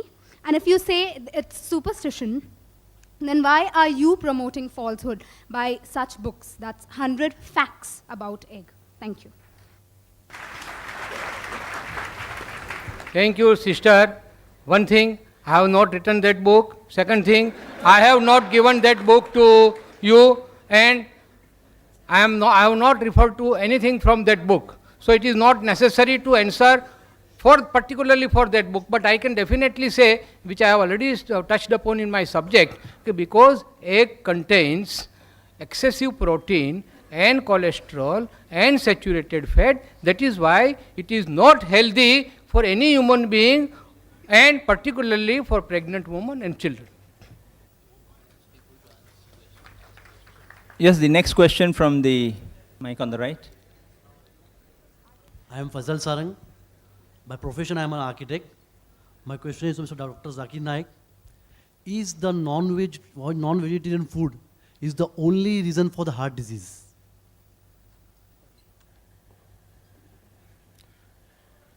The brother asked a very good question. That is non-veg the only reason for the heart disease? And this was spoken by Mr. Zaveri, that flesh, animal flesh, chicken, mutton, beef causes heart disease. It can cause, he's right. And he further said, there is not a single vegetable source which contains cholesterol.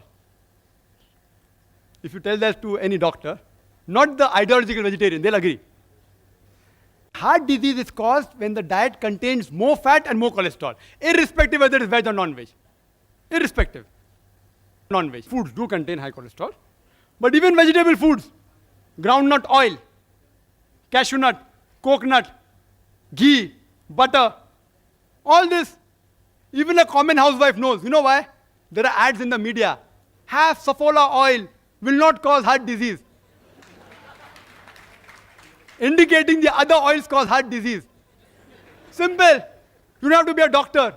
It's a blatant 100% falsehood. I, being a medical doctor, I challenge Mr. Rashmibhai to answer, does butter contain fat or not? And the doctors do tell the people suffering from heart disease, don't have fat, don't have butter, don't have groundnut oil, don't have cashew nut oil. So where did he get this idea from? From these books.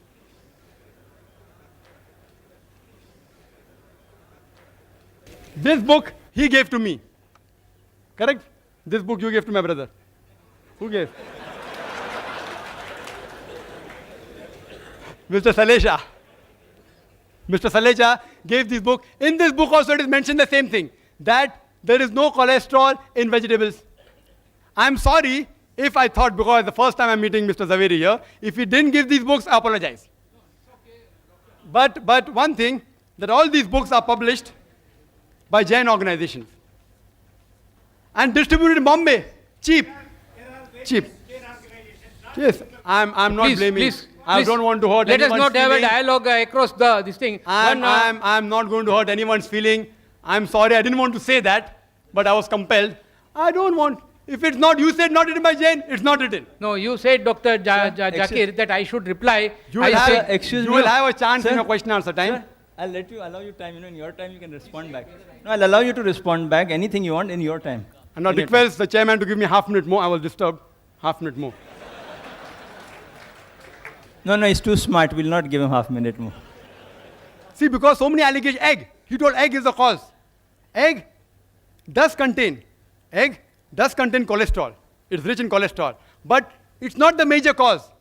Today's research and medical books also say that the cholesterol in the egg is not the major villain. It is the saturated fat in which you fry the egg. Butter, ghee, lard, which is the main villain. If you don't have this frying in ghee, butter, there are less chances of having ischemic heart disease by egg. And today, amongst the population, 2/3 of the population are non-responders to cholesterol. The moment there's high intake of cholesterol, like taking egg, the liver immediately cuts its own production. And the level that reaches the blood is the same. There are 1/3 people who are responders to cholesterol. They have a problem. They should abstain from yolk of the egg. Otherwise, even if you have 1 or 2 eggs a day, you will not have heart diseases. And if you have it with bacon, with pork, then the problem. If you fry in ghee, you'll have a problem. If you fry in groundnut oil, you'll have a problem. Causing baldness. I don't want to give examples. Even if you check here, there are many people who are bald. There are great philosophers who are bald. I don't want to take their names. I don't want to hurt your feelings. So this thing is just a research which is based on illogical assumption. A research should be practical. And the associate factor for heart disease is also alcohol as well as smoking. These two are also one of the associate causes for heart diseases. Yes, in America, heart diseases are more in non-veg because they are fats. Qur'an says don't have an excess, this problem will be solved. Secondly, the vegetarians of America, they are fluent. It's a vogue to be a vegetarian because to buy veg food is expensive. If you turn Mercedes car, you have status. If you have veg food, it is status there. About 3 to 7% are vegetarian in America. Less than 1% are pure vegetarian. Less than 1%. Because they are fluent and they are rich, they take more care of hygiene. And many vegetarian ideologically, also, like even Mr. Rashmibhai, Zaveri may agree that alcohol is prohibited, smoking is prohibited. Because of associated factors, the case of heart disease in vegetarian is less. But anyone who has food which is rich in cholesterol or fat, irrespective whether it is veg or non-veg, he will have heart disease. To prevent it, follow the guidance in the Qur'an, in Surah Taha, chapter number 20, verse number 81, that do not commit excesses. That reminds me of a story. In school we had learned that there was a religious priest who ate excessive food, and he had 64 laddus, and when he came back, his wife said that why don't you have furan chutki, some digestive. So he says, अरे बावली अकल नाई बन के 6 बच्चों की माता, अगर चूरन चुटकी के लिए जगह होती तो मैं 2 लड्डू और ना भोग लेता. Brother, the question is directed to Mr. Rashmi Zaveri. This is a book I've come across which is named Meat Eating 100 Facts. Please, sir. This is not concerning to you. You may put your question saying one book writes like that rather than saying this person's book or that. You say this book states so and so, that would be acceptable. Okay, here is a book from Jain publication. You being a Jain, I'm asking you a question, which is, the name is Meat Eating 100 Facts, written by Dr. Nemi Chand. And it gives a cartoonic representation of meat eating people, which I feel it's very insulting and it's degrading, defaming. So I just want to ask you, in this Jains being tolerant, is it fair enough for Jains to publish such books which can hurt people's feeling? Is this, it's mockery, please answer. Yes, the speaker would not like to answer to that. I give him the full right not to answer to the question which a speaker feels is but not I'm suitable. Just asking about we will allow the second question. The speaker. The question of okay, being the next tolerant. question, please, for the. He passes that answer. He would not like to respond. I'm not satisfied. See, the speakers have a right. See, I would request the questioners not to get worried or agitated in any sort. The speakers have a full right not to respond, or if you feel your question is not right or not suitable for them, they have a right not to respond back. Kindly note. So put your question and frame it in such a way that it is not vulgar, neither derogatory. And yeah? Yes. So it should not be derogatory to the speaker or to a particular faith. Put it in a factual manner. This is what stated. What is your opinion? Don't give your comment in a derogatory manner. Ask, what do you say about this? Yes, don't give your opinion. Let the speaker give their opinion on the subject. Yes, sister, the next question for Dr. Zakir. Assalamu alaikum, brother. My name is Azra. I would like to ask, in a book promoting vegetarianism by Gopinath Agarwal, on page 15th and 16th, he says that the milk a cow gives in its lifetime can satisfy 90,000 persons at one time. But the same cow is killed for flesh can satisfy 1,000 persons at one time. The same applies for goat also. He says killing the goose that lays a golden egg daily is never a wise proposition. Do you agree with him? The sister asked a question again from the same book. And I would like to make a clarification. Mr. Salechar, he gave these books and said you can have more books, the letter is there if you want. And these books are available various marketplaces. People are bound to buy, etc.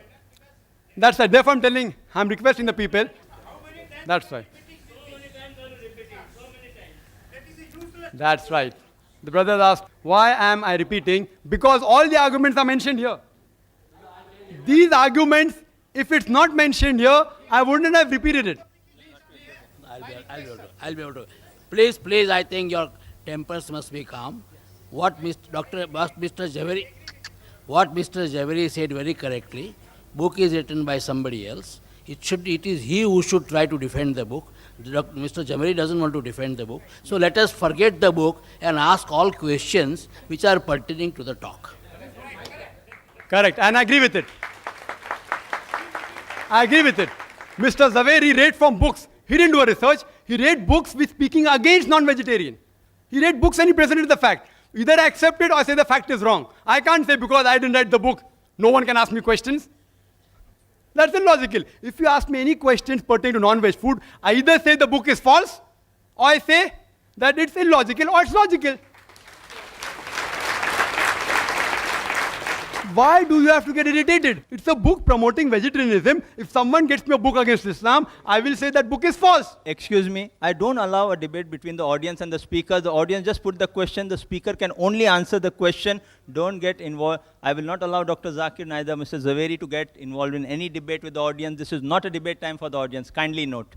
You can continue with the answer. I'm going to start with the answer. You can start the timing also. If I'm going to be interrupted every time, I want to give a complete answer. I would request the chairperson not to be biased towards one person only. If they're interrupting my answer, I have to be given time. And sister raised an argument, which is there not only in this book, even in other books on internet. You go to the internet, the same argument is given. First thing is, that is milk veg or non-veg is a big question. There are vegetarians who say that milk is non-veg. This book. I'm not blaming the speaker. This book again says milk is non-veg. If we have milk, so many diseases. Other vegetarian foundations say no, we are lacto-vegetarian, we have milk. Whether milk is non-veg or veg, my simple question is, if you don't want to hurt the animals, when you milk the animal, it causes severe pain. You know, artificial milking of animal causes pain. You ask a breastfeeding woman, certain times she has problems and she has to extract milk artificially, it is so painful. So when you extract milk from the animal, it's painful. When you don't agree that animals are meant for food, how can you milk the animals, the cattle and the cow? It is so painful. It is nothing but robbing the animal. If you say the animal is not meant for food, and if you have the milk of that animal, you're robbing the milk which is meant for the offsprings, for the calves.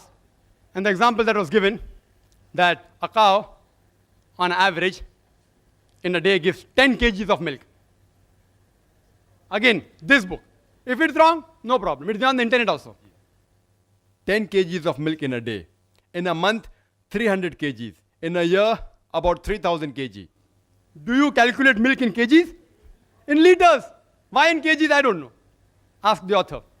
And then further it says that 3,000 kgs of milk, it will feed 6,000 people. So in full lifetime, it will feed 90,000 people at one time. And the cow, if you kill, only 1,000 people. Which is better, 90,000 or 1,000? Why are you killing the goose that's laying the golden egg daily? It's not a wise proposition, and I agree with that. But the point to be noted is that no milkman will ever give a milking cow to the slaughterhouse. No slaughterhouse will ever purchase a milking cow because a milking cow is multiple times more expensive than a cow which has passed its age of milking. In Bombay, it costs 20 to 25,000 rupees milking cow. An old cow which has crossed the milking age costs only 3 to 5,000 rupees. So, what we do, we non-vegetarians, the cattle, we look after it till the time it gives milk. After it starts giving milk, we slaughter it. We take all the eggs of the goose. When it stops laying, we slaughter the goose for its flesh.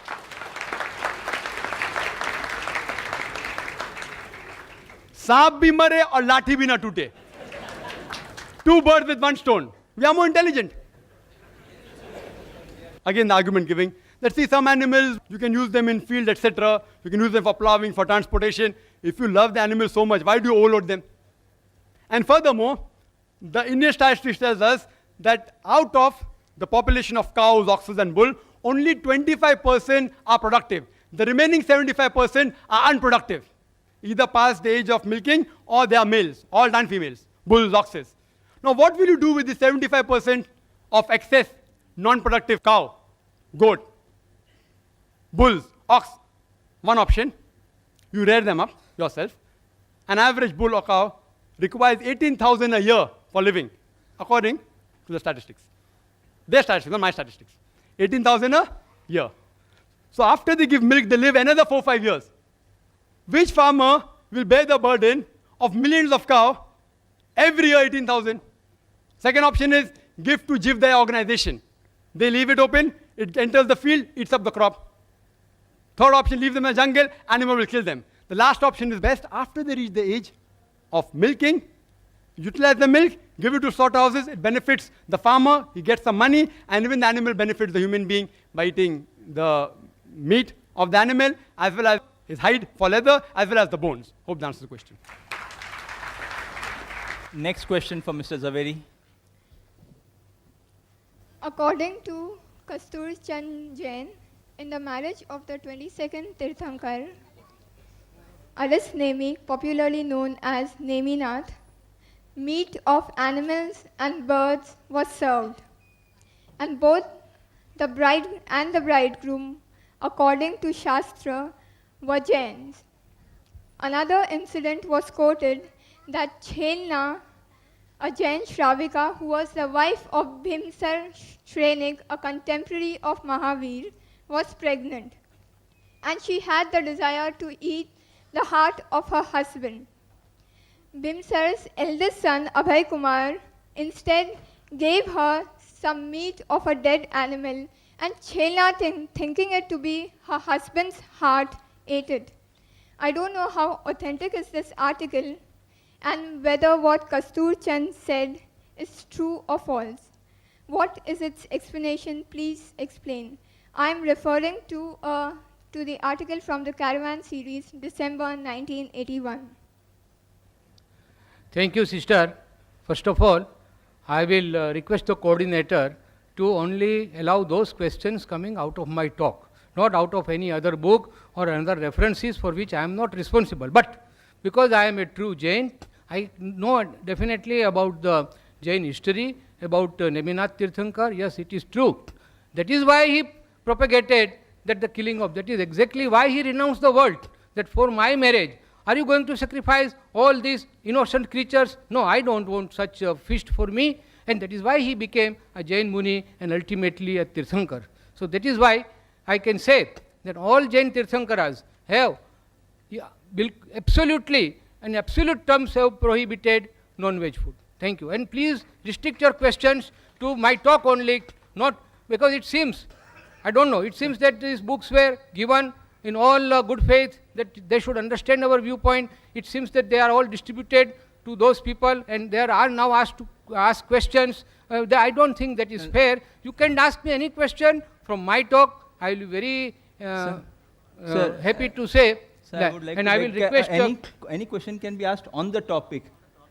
The thing is there, whether it's in the talk or out I of the don't talk mind, of the that is okay. speakers, not necessarily the And book. another point I will tell Any question Mr. on the Coordinator topic, it should not be that Mr. Y.P. Trivedi and myself, we both have got other meetings, so we would like to conclude within 5 minutes. What I would suggest, see, the time given to both the speakers to speak was 50 minutes, then 15 minutes was for response, then we would have a question answer session for 50 minutes. If any of the speakers would like to forfeit the time of not carrying on with the question session, and if they have an emergency, I would excuse them, but I would continue the question answer session for 50 minutes, because that has what been the chart given to me. I have to execute it like I had been told. Dr. Zakir cannot in his talk or response speak on any other religion. Forcefully got him not to speak on it. I'm telling you, forcefully I had to convince him you cannot touch anything else. I got him convinced because that was the request, his respect. Now what both speakers have agreed to, I have followed that. Anything which both speakers don't agree, I have thrown it out. Let me be very clear. We have said 50 minutes, we'll allow 50 minutes, but if one speaker would like to leave early for any emergency or any requirement, a person has got a full free will and a choice. I would respect that requirement, but we'll continue question answer for 50 minutes. I've written down the time, 12:45, close down at around 1:30, right? So I think that is being very fair and clear on my part. The next question for Dr. Zakir. Assalamu alaikum, Zakir bhai. My name is Khan Abdul Sami, and my question to you is, food value charts are distributed by vegetarians showing that the proteins and iron content of vegetarian food is higher than non-veg food. And thus they say veg food is more nutritious than non-food. Your comments, please. Thank you. The brother asked a very good question. I would like to reply to the question posed by the learned speaker also. He doesn't know who distributed them. It is given in writing out here. It is given by Rishabh Foundation to IRF saying, we would be pleased to give you more such material in huge quantities if you like the same to be circulated among Muslim brothers in Mumbai. Free of charge, huh?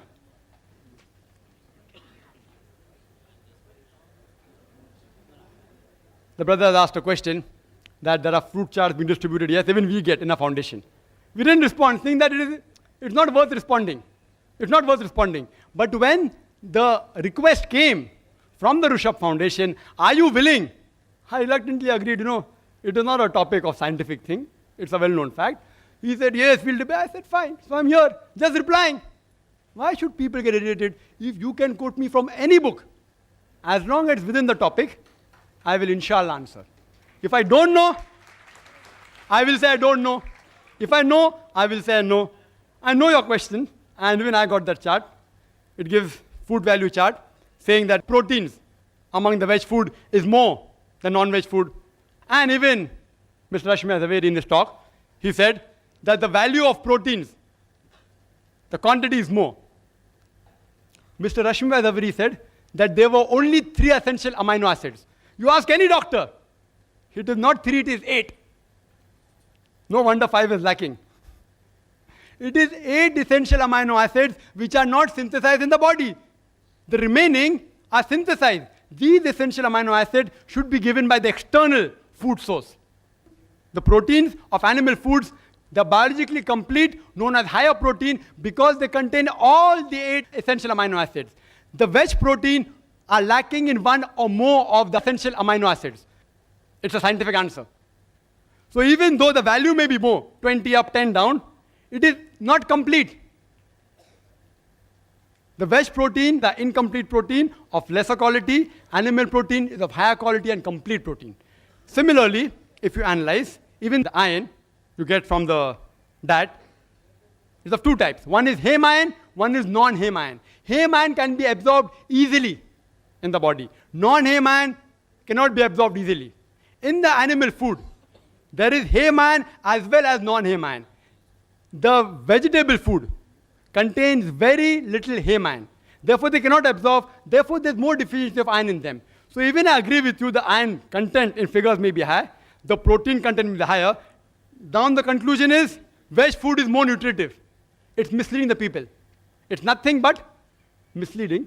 I would call it in plain English, fraud. Who's doing it? Some vegetarian society. Misleading the people. And fraud is prohibited in every religion, small or big.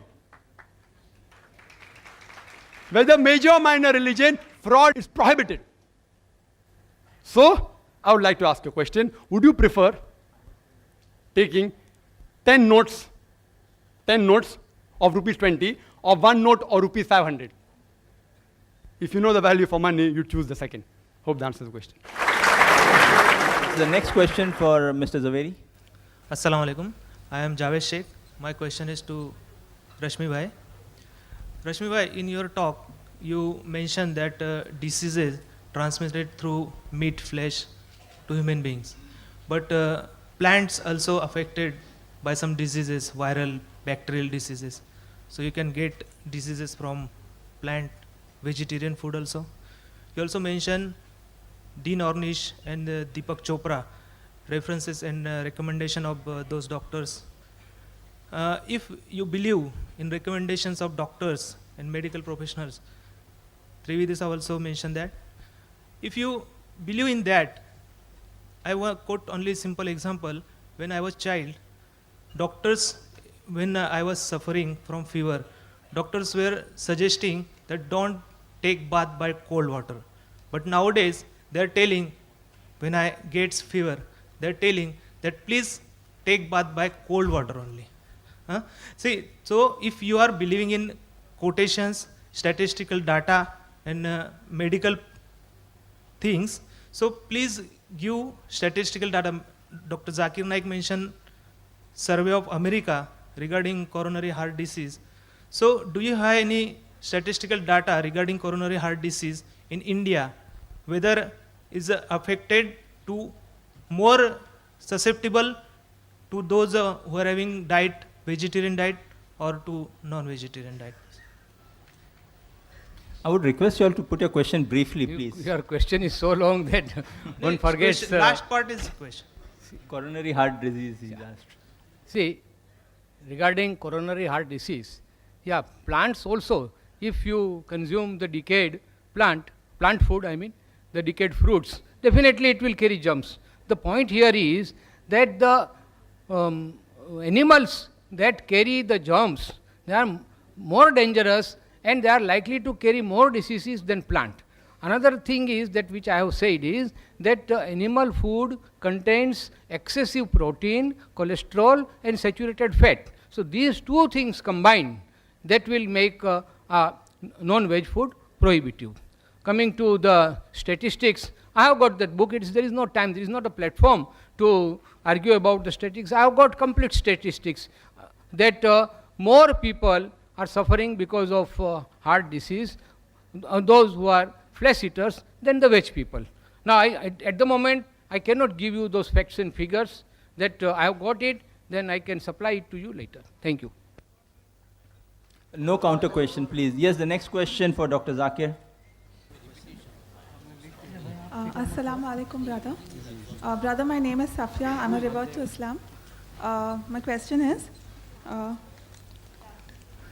in the book Vegetarian or Non-Vegetarian, Choose for Yourself by Gopinath Agarwal, there are quotations given from major world religions, including Hinduism and Christianity, that non-vegetarian is forbidden, prohibited. And how do you say it's permitted?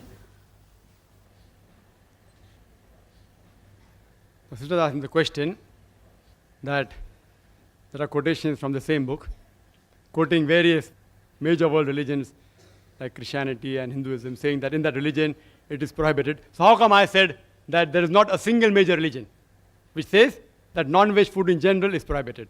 I clarified the Islamic viewpoint. It's a misquotation, out of context, misunderstanding. I do agree one thing, that there are certain quotations, sometimes non-veg food is prohibited, even in Islam. Like for example, the verse I quoted, Surah Ma'idah chapter 5, verse number 1, it says that don't do hunting in pilgrimage. Within the sacred pilgrimage, don't do hunting. If you are fasting in the month of Ramzan, sunrise to sunset, don't have non-veg food, don't even have veg food. If I say don't have non-veg food during fasting, that doesn't mean non-veg food is prohibited. Prohibited only during that time.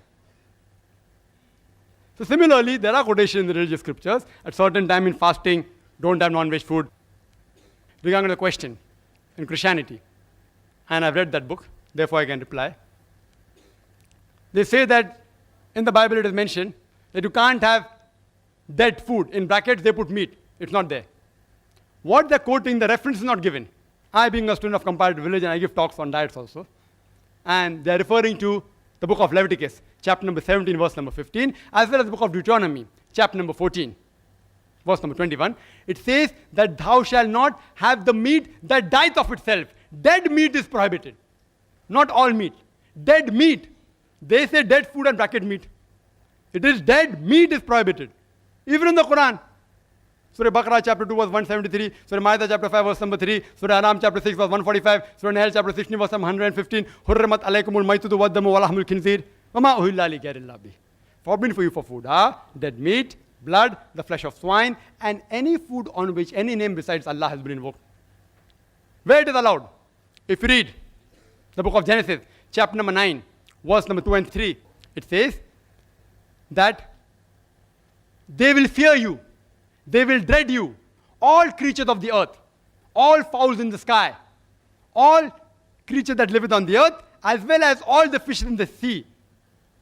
They shall be delivered to you. Next verse, Genesis chapter 9, verse 3 says that every creature that moveth on land and is a living creature, they are meat unto you, and also herbs and shrubs. Mention in the book of Deuteronomy, chapter number 14, verse number 9, that ye shall have the meat of all the things in the water. All that has fins and scales you shall eat. Deuteronomy chapter number 14 verse number 11 says that you shall have the lawful meat of the birds. Deuteronomy chapter number 14 verse number 20 says that ye shall eat the meat of the lawful fowls. It's allowed. Further, if you read, it's mentioned in the book of Hebrews chapter number 5 verse number 13 and 14, that if you have milk, you are weak. If you have strong meat, you are powerful in reasoning. Bible says that, not I. In the Gospel of Luke, chapter number 24, only quotation, verse number 41 to 43, Jesus Christ, peace be upon him, goes in the upper room, and he says, have you any meat to eat? And the disciples gave him a piece of broiled fish and honeycomb, fish, and he ate before them. Jesus Christ, peace be upon him. In the book of Romans, chapter number 14, verse number 2 and 3, it says that one who believeth in eating all things, he can eat. Those who are weak, they only eat herbs and shrubs. But anyone who eateth should not insult those who eateth not. And those who eateth not should not judge those who eateth. This is law of God. Hindu scriptures. If you read the law of Manu, chapter number 5, verse number 30, it's clearly mentioned that the eater can eat any creature that lives, even if he eats every day. A creator created some creatures to eat and some to be eaten. Laws of Manu, Manu Smriti, chapter number 5, verse number 31. It says that eat in a sacrifice, this is the law of a god. Manu Smriti, chapter number 5, 42. It says that a twice born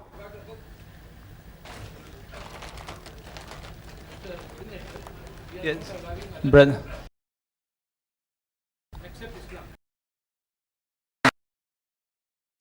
No, please.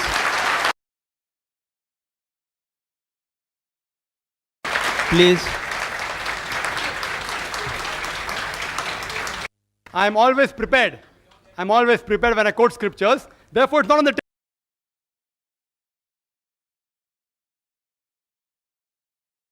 answer.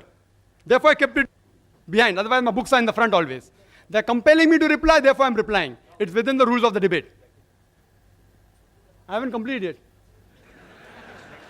I have to speak for 5 minutes.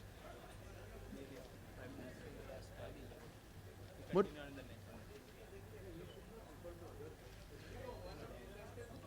We would request anyone not to disturb in between. Yes, please don't disturb The question. And you can say, who's disturbing? See, we'll allow another 20 seconds, because this wastes time, and then my time is up, I will stop the speaker. No, but someone disturbs me, I should get more time. Okay, we give. Complete the answer in 30 seconds. It's further mentioned in the Manu Smriti, chapter number 5, verse number 35, you can have meat. In Rig Veda, book number 10, hymn number 16, verse number 10, you can have meat. Rig Veda, book number 10, hymn number 85, verse number 13, Rigved, book number 10, hymn number 86, verse number 13, says the same thing. You can have meat in Mahabharat, Anushashan Parv, chapter 88. If you read, Bhishma gives the advice to Yudhishthir. It's also mentioned in Manusmriti, chapter number 3, verse number 266 to 272. It's mentioned there that if you want to please your ancestors, if you give herbs and shrubs, you will gratify them only for 1 month. If you give fish, for 2 months. If you give venison, the flesh of deer, for 3 months. If you give mutton, for 4 months. If you give flesh of birds, for 5 months. If you give goat meat, for 6 months. If you give spotted deer, for 7 months. If you give meat of black antelope, for 8 months. If you give cow, 1 full year. If you give bull, it is 12 years. And if you give rhinoceros and red meat of goat, forever, inexhaustible. So if you have to satisfy your ancestors, according to Rigved, you have to give more, you have to give red meat.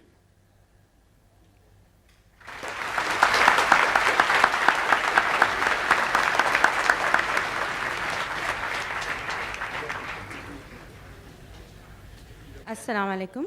My name is Gulfam, and this question goes to Mr. Zaveri. Sir, in your dialogue, you said, Jain Munis don't kill plants, they ask for alms. So is it that they force others to kill plants for them? Or is it that when they put masks on their face, they are not killing the germs and others are killing the germs by not putting the mask on the face? What is it? Please clarify. It's a very good question, sister. I am really very happy. Of all the questions, I would definitely give you first number, because it is said in Jain religion that you should not kill anybody, you should not allow anybody to kill, and you should not appreciate if one kills. So all these 3 things are there. So if a Jain Muni comes to know that this food is prepared for him, he will not take it. So this is the rule of Jain Muni. When they come to us for begging, they ask us very clearly. We also know that they will ask us, have you prepared anything for us? We have to very honestly say, we have not prepared anything, it is for us. We have prepared, say, 4 chapatis. He will take only 1, we will be happy with 3. This is the way of begging of a Jain Muni. He will not kill, he will not allow others to kill, he will not propagate killing, he will not even eat if he comes to know that this food is prepared for a Jain Muni. I am happy that in this august and enlightened audience, I have been given an opportunity to clear the viewpoints of Jain Muni. Thank you very much, and I will now request coordinator that Mr. Trivedi and myself, it is really going on so nicely that we would like to continue here for hours together, but I am sorry that time constraint is such. Last 2 questions, we'll allow 5 minutes left. I don't think it will be... I think we have been talking so much about vegetarian food and non-vegetarian food, but we are all hungry now. I think we should go and eat. So only last 2 questions and then we disperse. The Mr. Trivedi has said we'll allow last 2 questions on the mic. When can we have the next question for Dr. Zakir? Yes? Acha, there's a request for Mr. For you want to ask question too?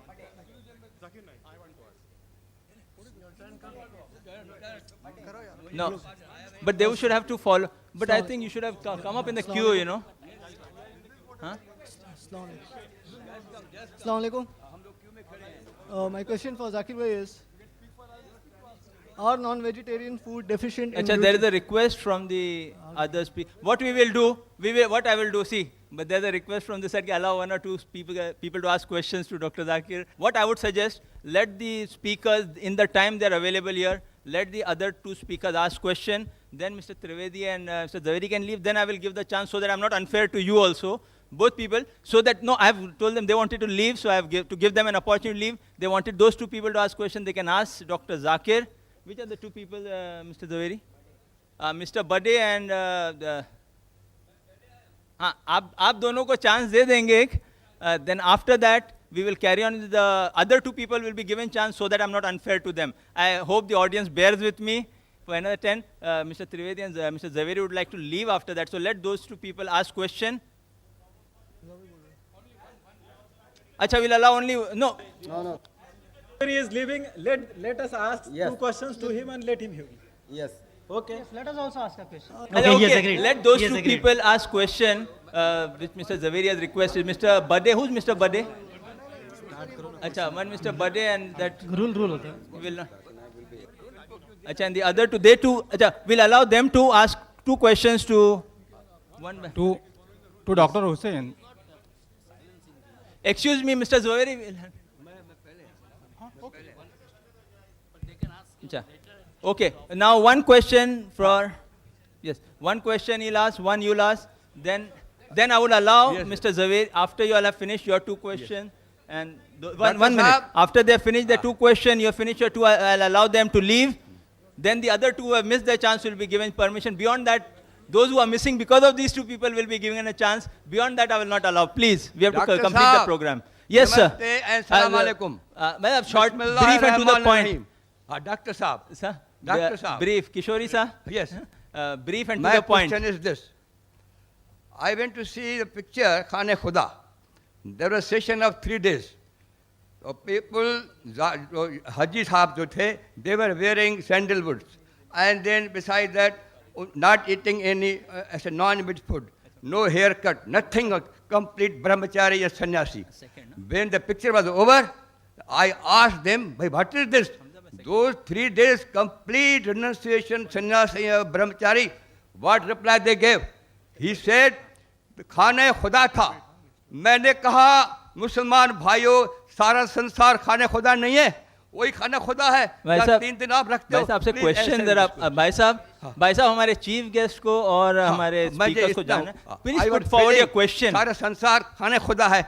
Please reply to me that those 3 days they were offering as khane khuda. What about the whole world is khane khuda? Why the killing should not be stopped everywhere, especially in India? This is my question. So we will not allow that question. Sir, on the request of the chief guest and the speaker, will not allow that answer. Maybe have the... Mr. Rashmibhai Zaveri requested the person to ask a question out of turn. I am willing to answer. I am willing to answer. If chairman says no, then I will. I would love to answer if you allow me.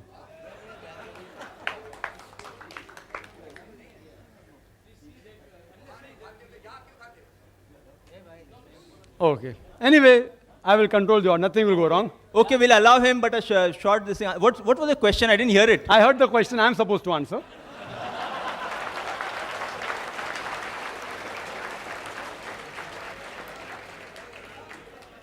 It's a very good question. Okay, now quickly and a quick answer, then we'll allow the other gentleman. It's a very good question. Yes. It's a very good question. It will not create problems. I believe though you all are vegetarians out here, we aren't that violent. It won't create problems, I take guarantee. I will not say something that will create violence. Yes, I know there are non-veg and veg meats in Ahmedabad and Gujarat and there were riots and all. Here, as far as I'm concerned, I speak logical, then nothing happened. The brother asked a very good question. He said that he had seen pilgrims going and for 3 days, they didn't have meat. They didn't have meat. It's on Islam. It's on Islam. Why Islam allows like this? No, he's asked a question on He's asking Islam. a question on Islam. No, but that's non-veg. He's not asking on Jainism. What is the problem? Are you so much afraid that the answer will make him a non-veg? He will yet be a veg. No problem.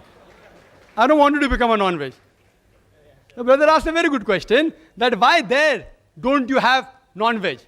It's a misinformation. I have been for Hajj several times. Whoever told you a lie that we don't have non-veg. The rule out there is that in that sacred part, at that time, you cannot kill any animal for hunting. At that time only. But not eating non-veg. I have gone there. I eat non-veg. Who says you can't eat non-veg? Yes, we are dressed up in 2 pieces of unsewn cloth. You know why? You know why?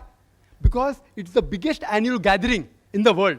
People come from America, from Canada, from India, from Pakistan, from Indonesia, all dressed up in 2 pieces of unsewn cloth. Identical. You cannot make out the person next to you, whether he's a king or a pauper, for universal brotherhood. Not theoretical, practical. Universal brotherhood. When we offer salah shoulder to shoulder. We eat food, we eat together. We eat even non-veg. Where you got this from, I don't know. Whoever told you, whether Muslim or non-Muslim, he has told you total falsehood. I'm telling you. I've been for Hajj several times. I've been for Umrah. It's totally wrong. And for universal brotherhood, everyone comes there. So that you can make out people from various parts of the world. We have to be one brotherhood. Islamic brotherhood is that all human beings are brothers. And Muslims are brothers in faith. Yes, brother. Mr. Zaveri, this question is for you. At the end of your speech, Mr. Zaveri, this question is for you, please. Yes, put forward your question. Mr. Zaveri is having his attention there. Mr. Zaveri, this question is for you. At the end of your speech, you have listed 16 points differentiating between the herbivorous animals and the carnivorous animals. Now, I don't feel there is anyone in the audience to know these differences, except that you want to give emphasis on the point that giving the comparisons of herbivorous animals, you want to reflect that humans should also be herbivorous. That is, we should be vegetarian. This is what I understand. Dr. Zakir has already touched few of the points. Now, Dr. Zakir and Mr. Zaveri, I'm not a medical student by profession, I'm an engineering student. I had biology only up to my 10th standard, and thereafter only I had gathered some knowledge from here and there. Ask your question, please. Question. Now, here the points which I want to get a comment from your side is that you have said that pitalin is there in the saliva of the herbivorous animal. It is there in the carnivorous animals, and it is there present in the humans also. Now, you have said that herbivorous animals rotate their jaws while eating. I have never seen a man rotating his jaws. It's a question of if you want to put a question, you are most welcome. Put forward it's not a lecture your session. Question, we are not here to hear your impressions. If you are most welcome to ask me a question.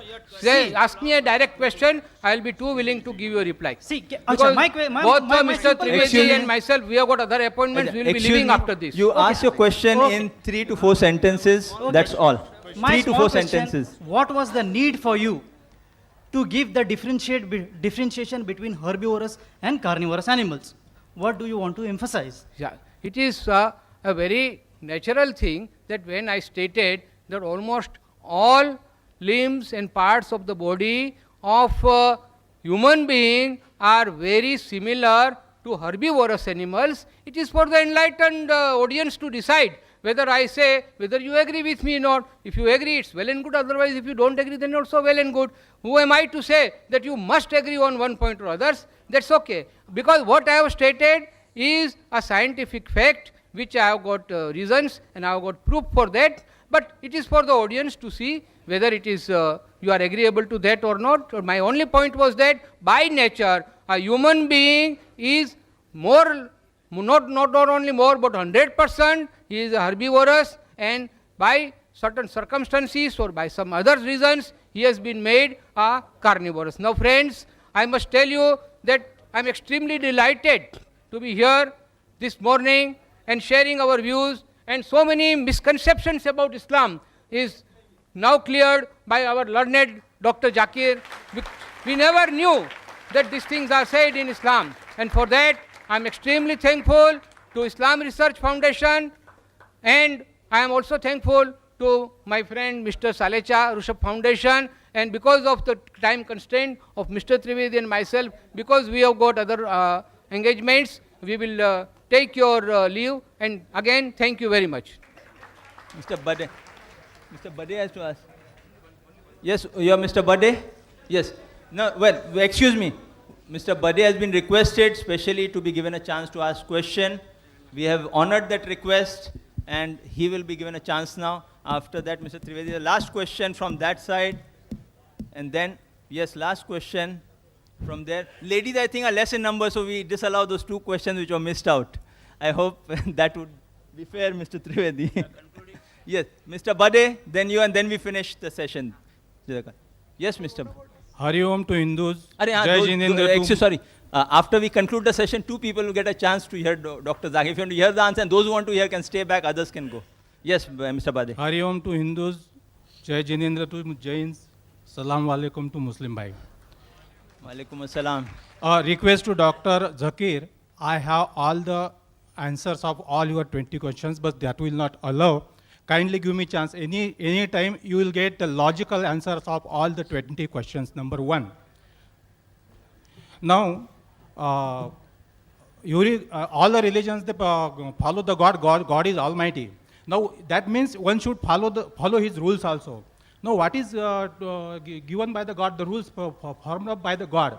एक सीधी सी बात है कि जब भगवान ने हमें जन्म दिया है तो उन्होंने हमारे लिए कुछ व्यवस्था भी की है. I'm not giving lecture. I would apply the same rule I applied to the last speaker. Put your question in 5 sentences. Assume Dr. Zakir and Mr. Zaveri know the background. Ask your question. 6 sentences, I'm please. asking you the question only. तो भगवान ने हमारे लिए जो भी कुछ दिया है उन्होंने कुछ रूल फॉर्म करके दिए हैं. जैसे कि हमारे लिए सबसे इसेंशियल बात है हवा की. Plenty of hawa is available. Abundant hawa is available. उसके बाद पानी रहता है. पानी wherever you go, पानी is available. Now, other thing is food, which I am coming to the question. The food, Bhagwan has given us the food also. Kashmir में है, हमारे लिए कश्मीर में है, इलाके के मुताबिक दिया है. कश्मीर में है हमारे लिए आलमंड्स दिए हैं, काजू दिए हैं, बादाम दिए हैं, पिस्ते दिए हैं, जहाँ के वहाँ जरूरी है. 1 second. राजस्थान में जाओ, आपको वहाँ वो टेम्परेचर के मुताबिक आपको खरबूजा मिलेगा, तरबूजा मिलेगा. यहाँ हमारे लिए 1 second question I am telling you. यहाँ हमारे लिए हलवा बना के केले पे ऊपर रख दिया और whatever easily is available he has given is plenty. Now whatever he has given is plenty is cheaper, and whatever he says no, it is not to be taken or it is restricted, should be he has made it costly. So are we following the rule of the God? Sir, what is your question on this topic? Very He good. has understood it. Okay. I've understood the question. Very long question. Very good question. See, I'm in the field. I can make out the question. I'm in the field. Regarding the first part, that you can answer all 20 points. I've got various students in this field. I'll ask one of my students to have a dialogue at IRF. If you want, anytime. Which date? Next Sunday. Next Sunday. Not me, my student.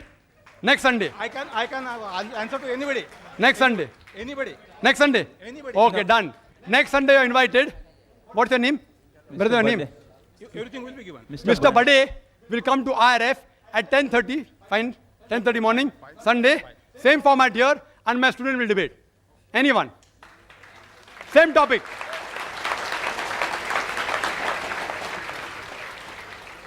His question, that God has provided air, right, water, everything easily available. So why go for things which are uneasily available and costly? Very good question. That you have to point out to Mr. Zaveri. He is telling that vegetables should be transported to Arctic Circle. Vegetables should be transported to deserts. Tell him, I didn't say that. I'm saying if vegetable is available, have vegetable. If animal is available, have the lawful animal. You have to pose that question to him, not to me. Point number 1. You should have easily available food as long as it is lawful. We should have expensive food, you told me. It's like I telling a rich person, why are you living in Nariman Point? You know, 1 square feet of land, apartment, Nariman Point, costs 25,000 rupees. Come to Mira Road, only 1,000 rupees per square feet. When the rich man can afford to pay money to buy a good flat, why are you preventing a rich man to buy good food? And non-veg food, in protein, in iron, in various ways, medically, it is superior, it's of higher quality. So if rich man can afford it, why are you stopping? If you can't afford, have vegetables. I'm not stopping you. Hope that answers the question.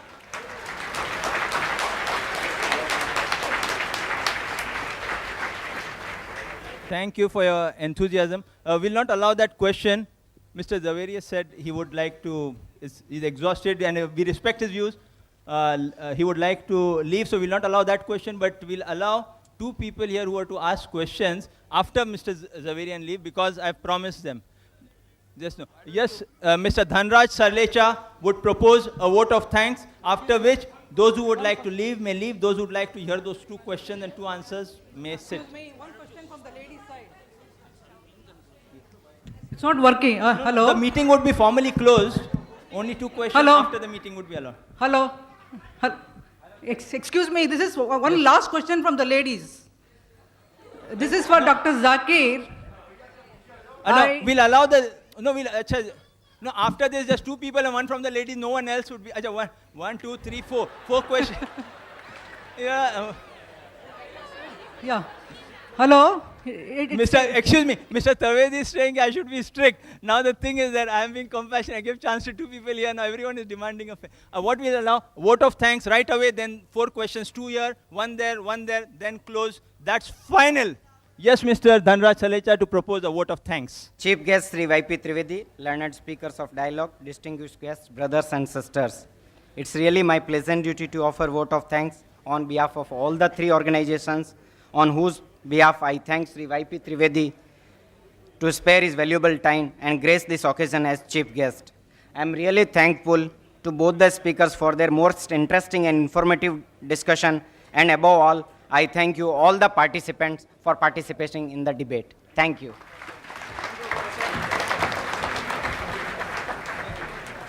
Thank you, sir. Now we continue on with the 4 questions. The chief guest, Mr. Trivedi, Mr. Zaveri are excused. Those who would like to hear the 3 or 4 questions aloud may sit back. We will continue in a minute as the chief guest and the speaker leave. The formal program is closed. We will have an informal 4 questions allowed for the audiences, for the 4 questioners who didn't get a chance because of my interfering and giving the other speakers a chance. Ladies and gentlemen, your attention please. We are starting the sequel question answer session right away. Yes, brother. My question is, are non-vegetarian food deficient in nutrition?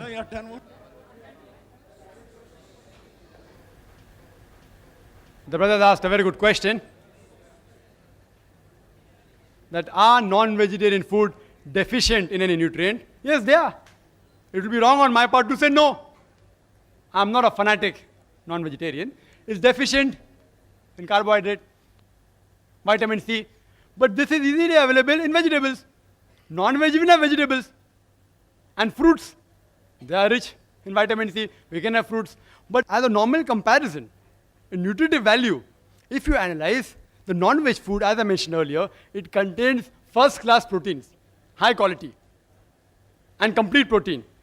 Contains essential fatty acids, even iron. And one of the good foods is egg, which the speaker spoke so much against egg. The egg contains about 6 grams of protein, one large egg. The half of it is the egg white, and the egg white is known as an ideal protein. Ideal protein means a protein by which other proteins are judged. It contains all the essential amino acids in the right quantity. Egg also contains riboflavin, iron, folate, vitamin B12, vitamin D, vitamin E. One of the few only foods which contains vitamin D is egg. Egg is given to people who are sick and are convalescing, who are improving from sickness. You know why? It's easily digested, contains all the requirement. Spoke so much about egg. It has little negative factors also. It's also called a nutrient-dense food because it contains all the essential nutrients in the right quantity without excess of any one particular substance and contains less calorie. Contains 70 calories only, one large egg. But there are many foods which contain essential amino acids which are not there in the veg food. In the veg food, what we have to do, if we require all the nutrients, a person can be a veg and get the nutrients. How? By selecting the particular diet. By selecting the vegetable he's eating. If this vegetable is deficient in one amino acid, have the other vegetable which has it. So if he selectively chooses in the correct balance and monitors it, then he'll be healthy. In non-veg food, just have very non-veg food and normally you won't be deficient in these nutrients. Hope that answers the question. Yes, brother. My name is Babubai Zaveri. Dr. Zakir Naik mentioned in his speech, he tried to quote authorities alternative to Dr. Dean Arnish. Dr. Dean Arnish has been a pioneer in the field of research on reversal of heart diseases, and he has now come to be acclaimed as an authority. His contribution to the field has been recognized by the President of United States by appointing him as an advisor to advise Americans on health matters. It is at the instance of Dr. Arnish that now it has been incorporated in the authoritative medical textbooks that heart disease can be reversed through the diet which has been practiced and preached by Dr. Arnish. And this particular diet consists exclusively of vegetarian food. Now, I would like to know from Dr. Zakir Naik, when he has quoted alternative authorities, what he has to say about Dr. Dean Arnish's research, which has cured thousands of patients of coronary disease without bypass surgery. Brother asked a very good question, very relevant question, to the point. That what do I have to speak about Dr. Arnish, who's very famous? And he has said that the heart disease can be reversed by food which is only vegetarian food. I agree. Does it make non-veg food prohibited? Do you know diabetes mellitus? Brother, diabetes mellitus, you don't require Dr. Ornish to say if a person is suffering from diabetes, severe diabetes mellitus, if he doesn't take non-veg treatment of insulin produced by bovine, by pancreas of cow or of pig or human being, he will die. So if a non-veg food can cure diabetes mellitus, that doesn't make veg food prohibited. I agree with Dr. Arnish. It proves that heart diseases can be prevented or cured by veg diet. I agree. But what Mr. Rashmibhai Zaveri said, Dr. Arnish said, it should be prohibited as a general rule. For heart patient, I agree. People may differ. Many doctors may differ. I agree. I agree. But to say because it cures heart disease, non-veg should be prohibited as a general rule, then why isn't America banning non-veg food? Advisor to American government. Advisor to American government. Why doesn't the government take the advice of Dr. Arnish and stop non-veg food? Why? What his research is, if he's authority, he's right. But to quote authority and then say he banned it, I doubt whether Dr. Arnish ever banned it. I doubt. I have my doubts. Show me the statement where it says that no human being ever in this life should have any non-veg food. I challenge you. I challenge you. He may say heart patients. There are other authorities I quoted. Dr. William T. Jarvis, Dr. K. Jerry, several. But I am more pragmatic. I agree with him. It's helpful in curing heart disease, not as a general rule. Hope that answers the question. I'm very clear. Yes, sister. This is regarding, since Dr. Zakir is a scientist and a doctor himself, so I would like him to enlighten me on the 15 years of clinical trial on... I didn't get the question, sir. Can you repeat the question? 15 years of clinical trial at the National Cancer Research Institute at Maryland in USA on this red meat. Red meat causes cancer and all those things. Is it possible for him to enlighten me on this? Thank you. It's a very good question. The sister said out of 15 years of research in some cancer hospital. Research, again, not fact. There's a difference between research and fact. But I agree with that research also. I've read that research. Whether from cancer hospital or which hospital which she's referring to, I've read several research, that it does cause cancer of the colon. Excessive eating of non-veg causes cancer of colon if it doesn't contain diet rich in fiber. If the diet is rich in fiber, however much meat you have, it will not cause cancer. If it's combined with excessive eating of non-veg and lack of fibrous diet.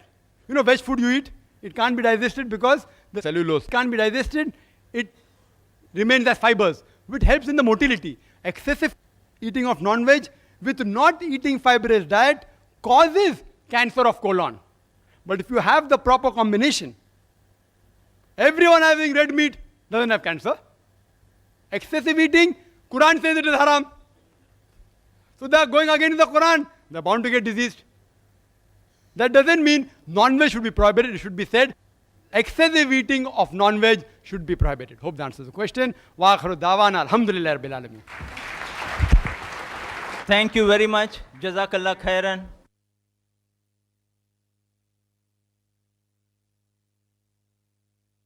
Allahu ya Allahu ya Allahu, O provider of all things, to you we turn each day.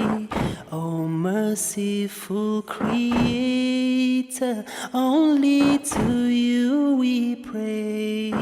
Allahu ya Allah.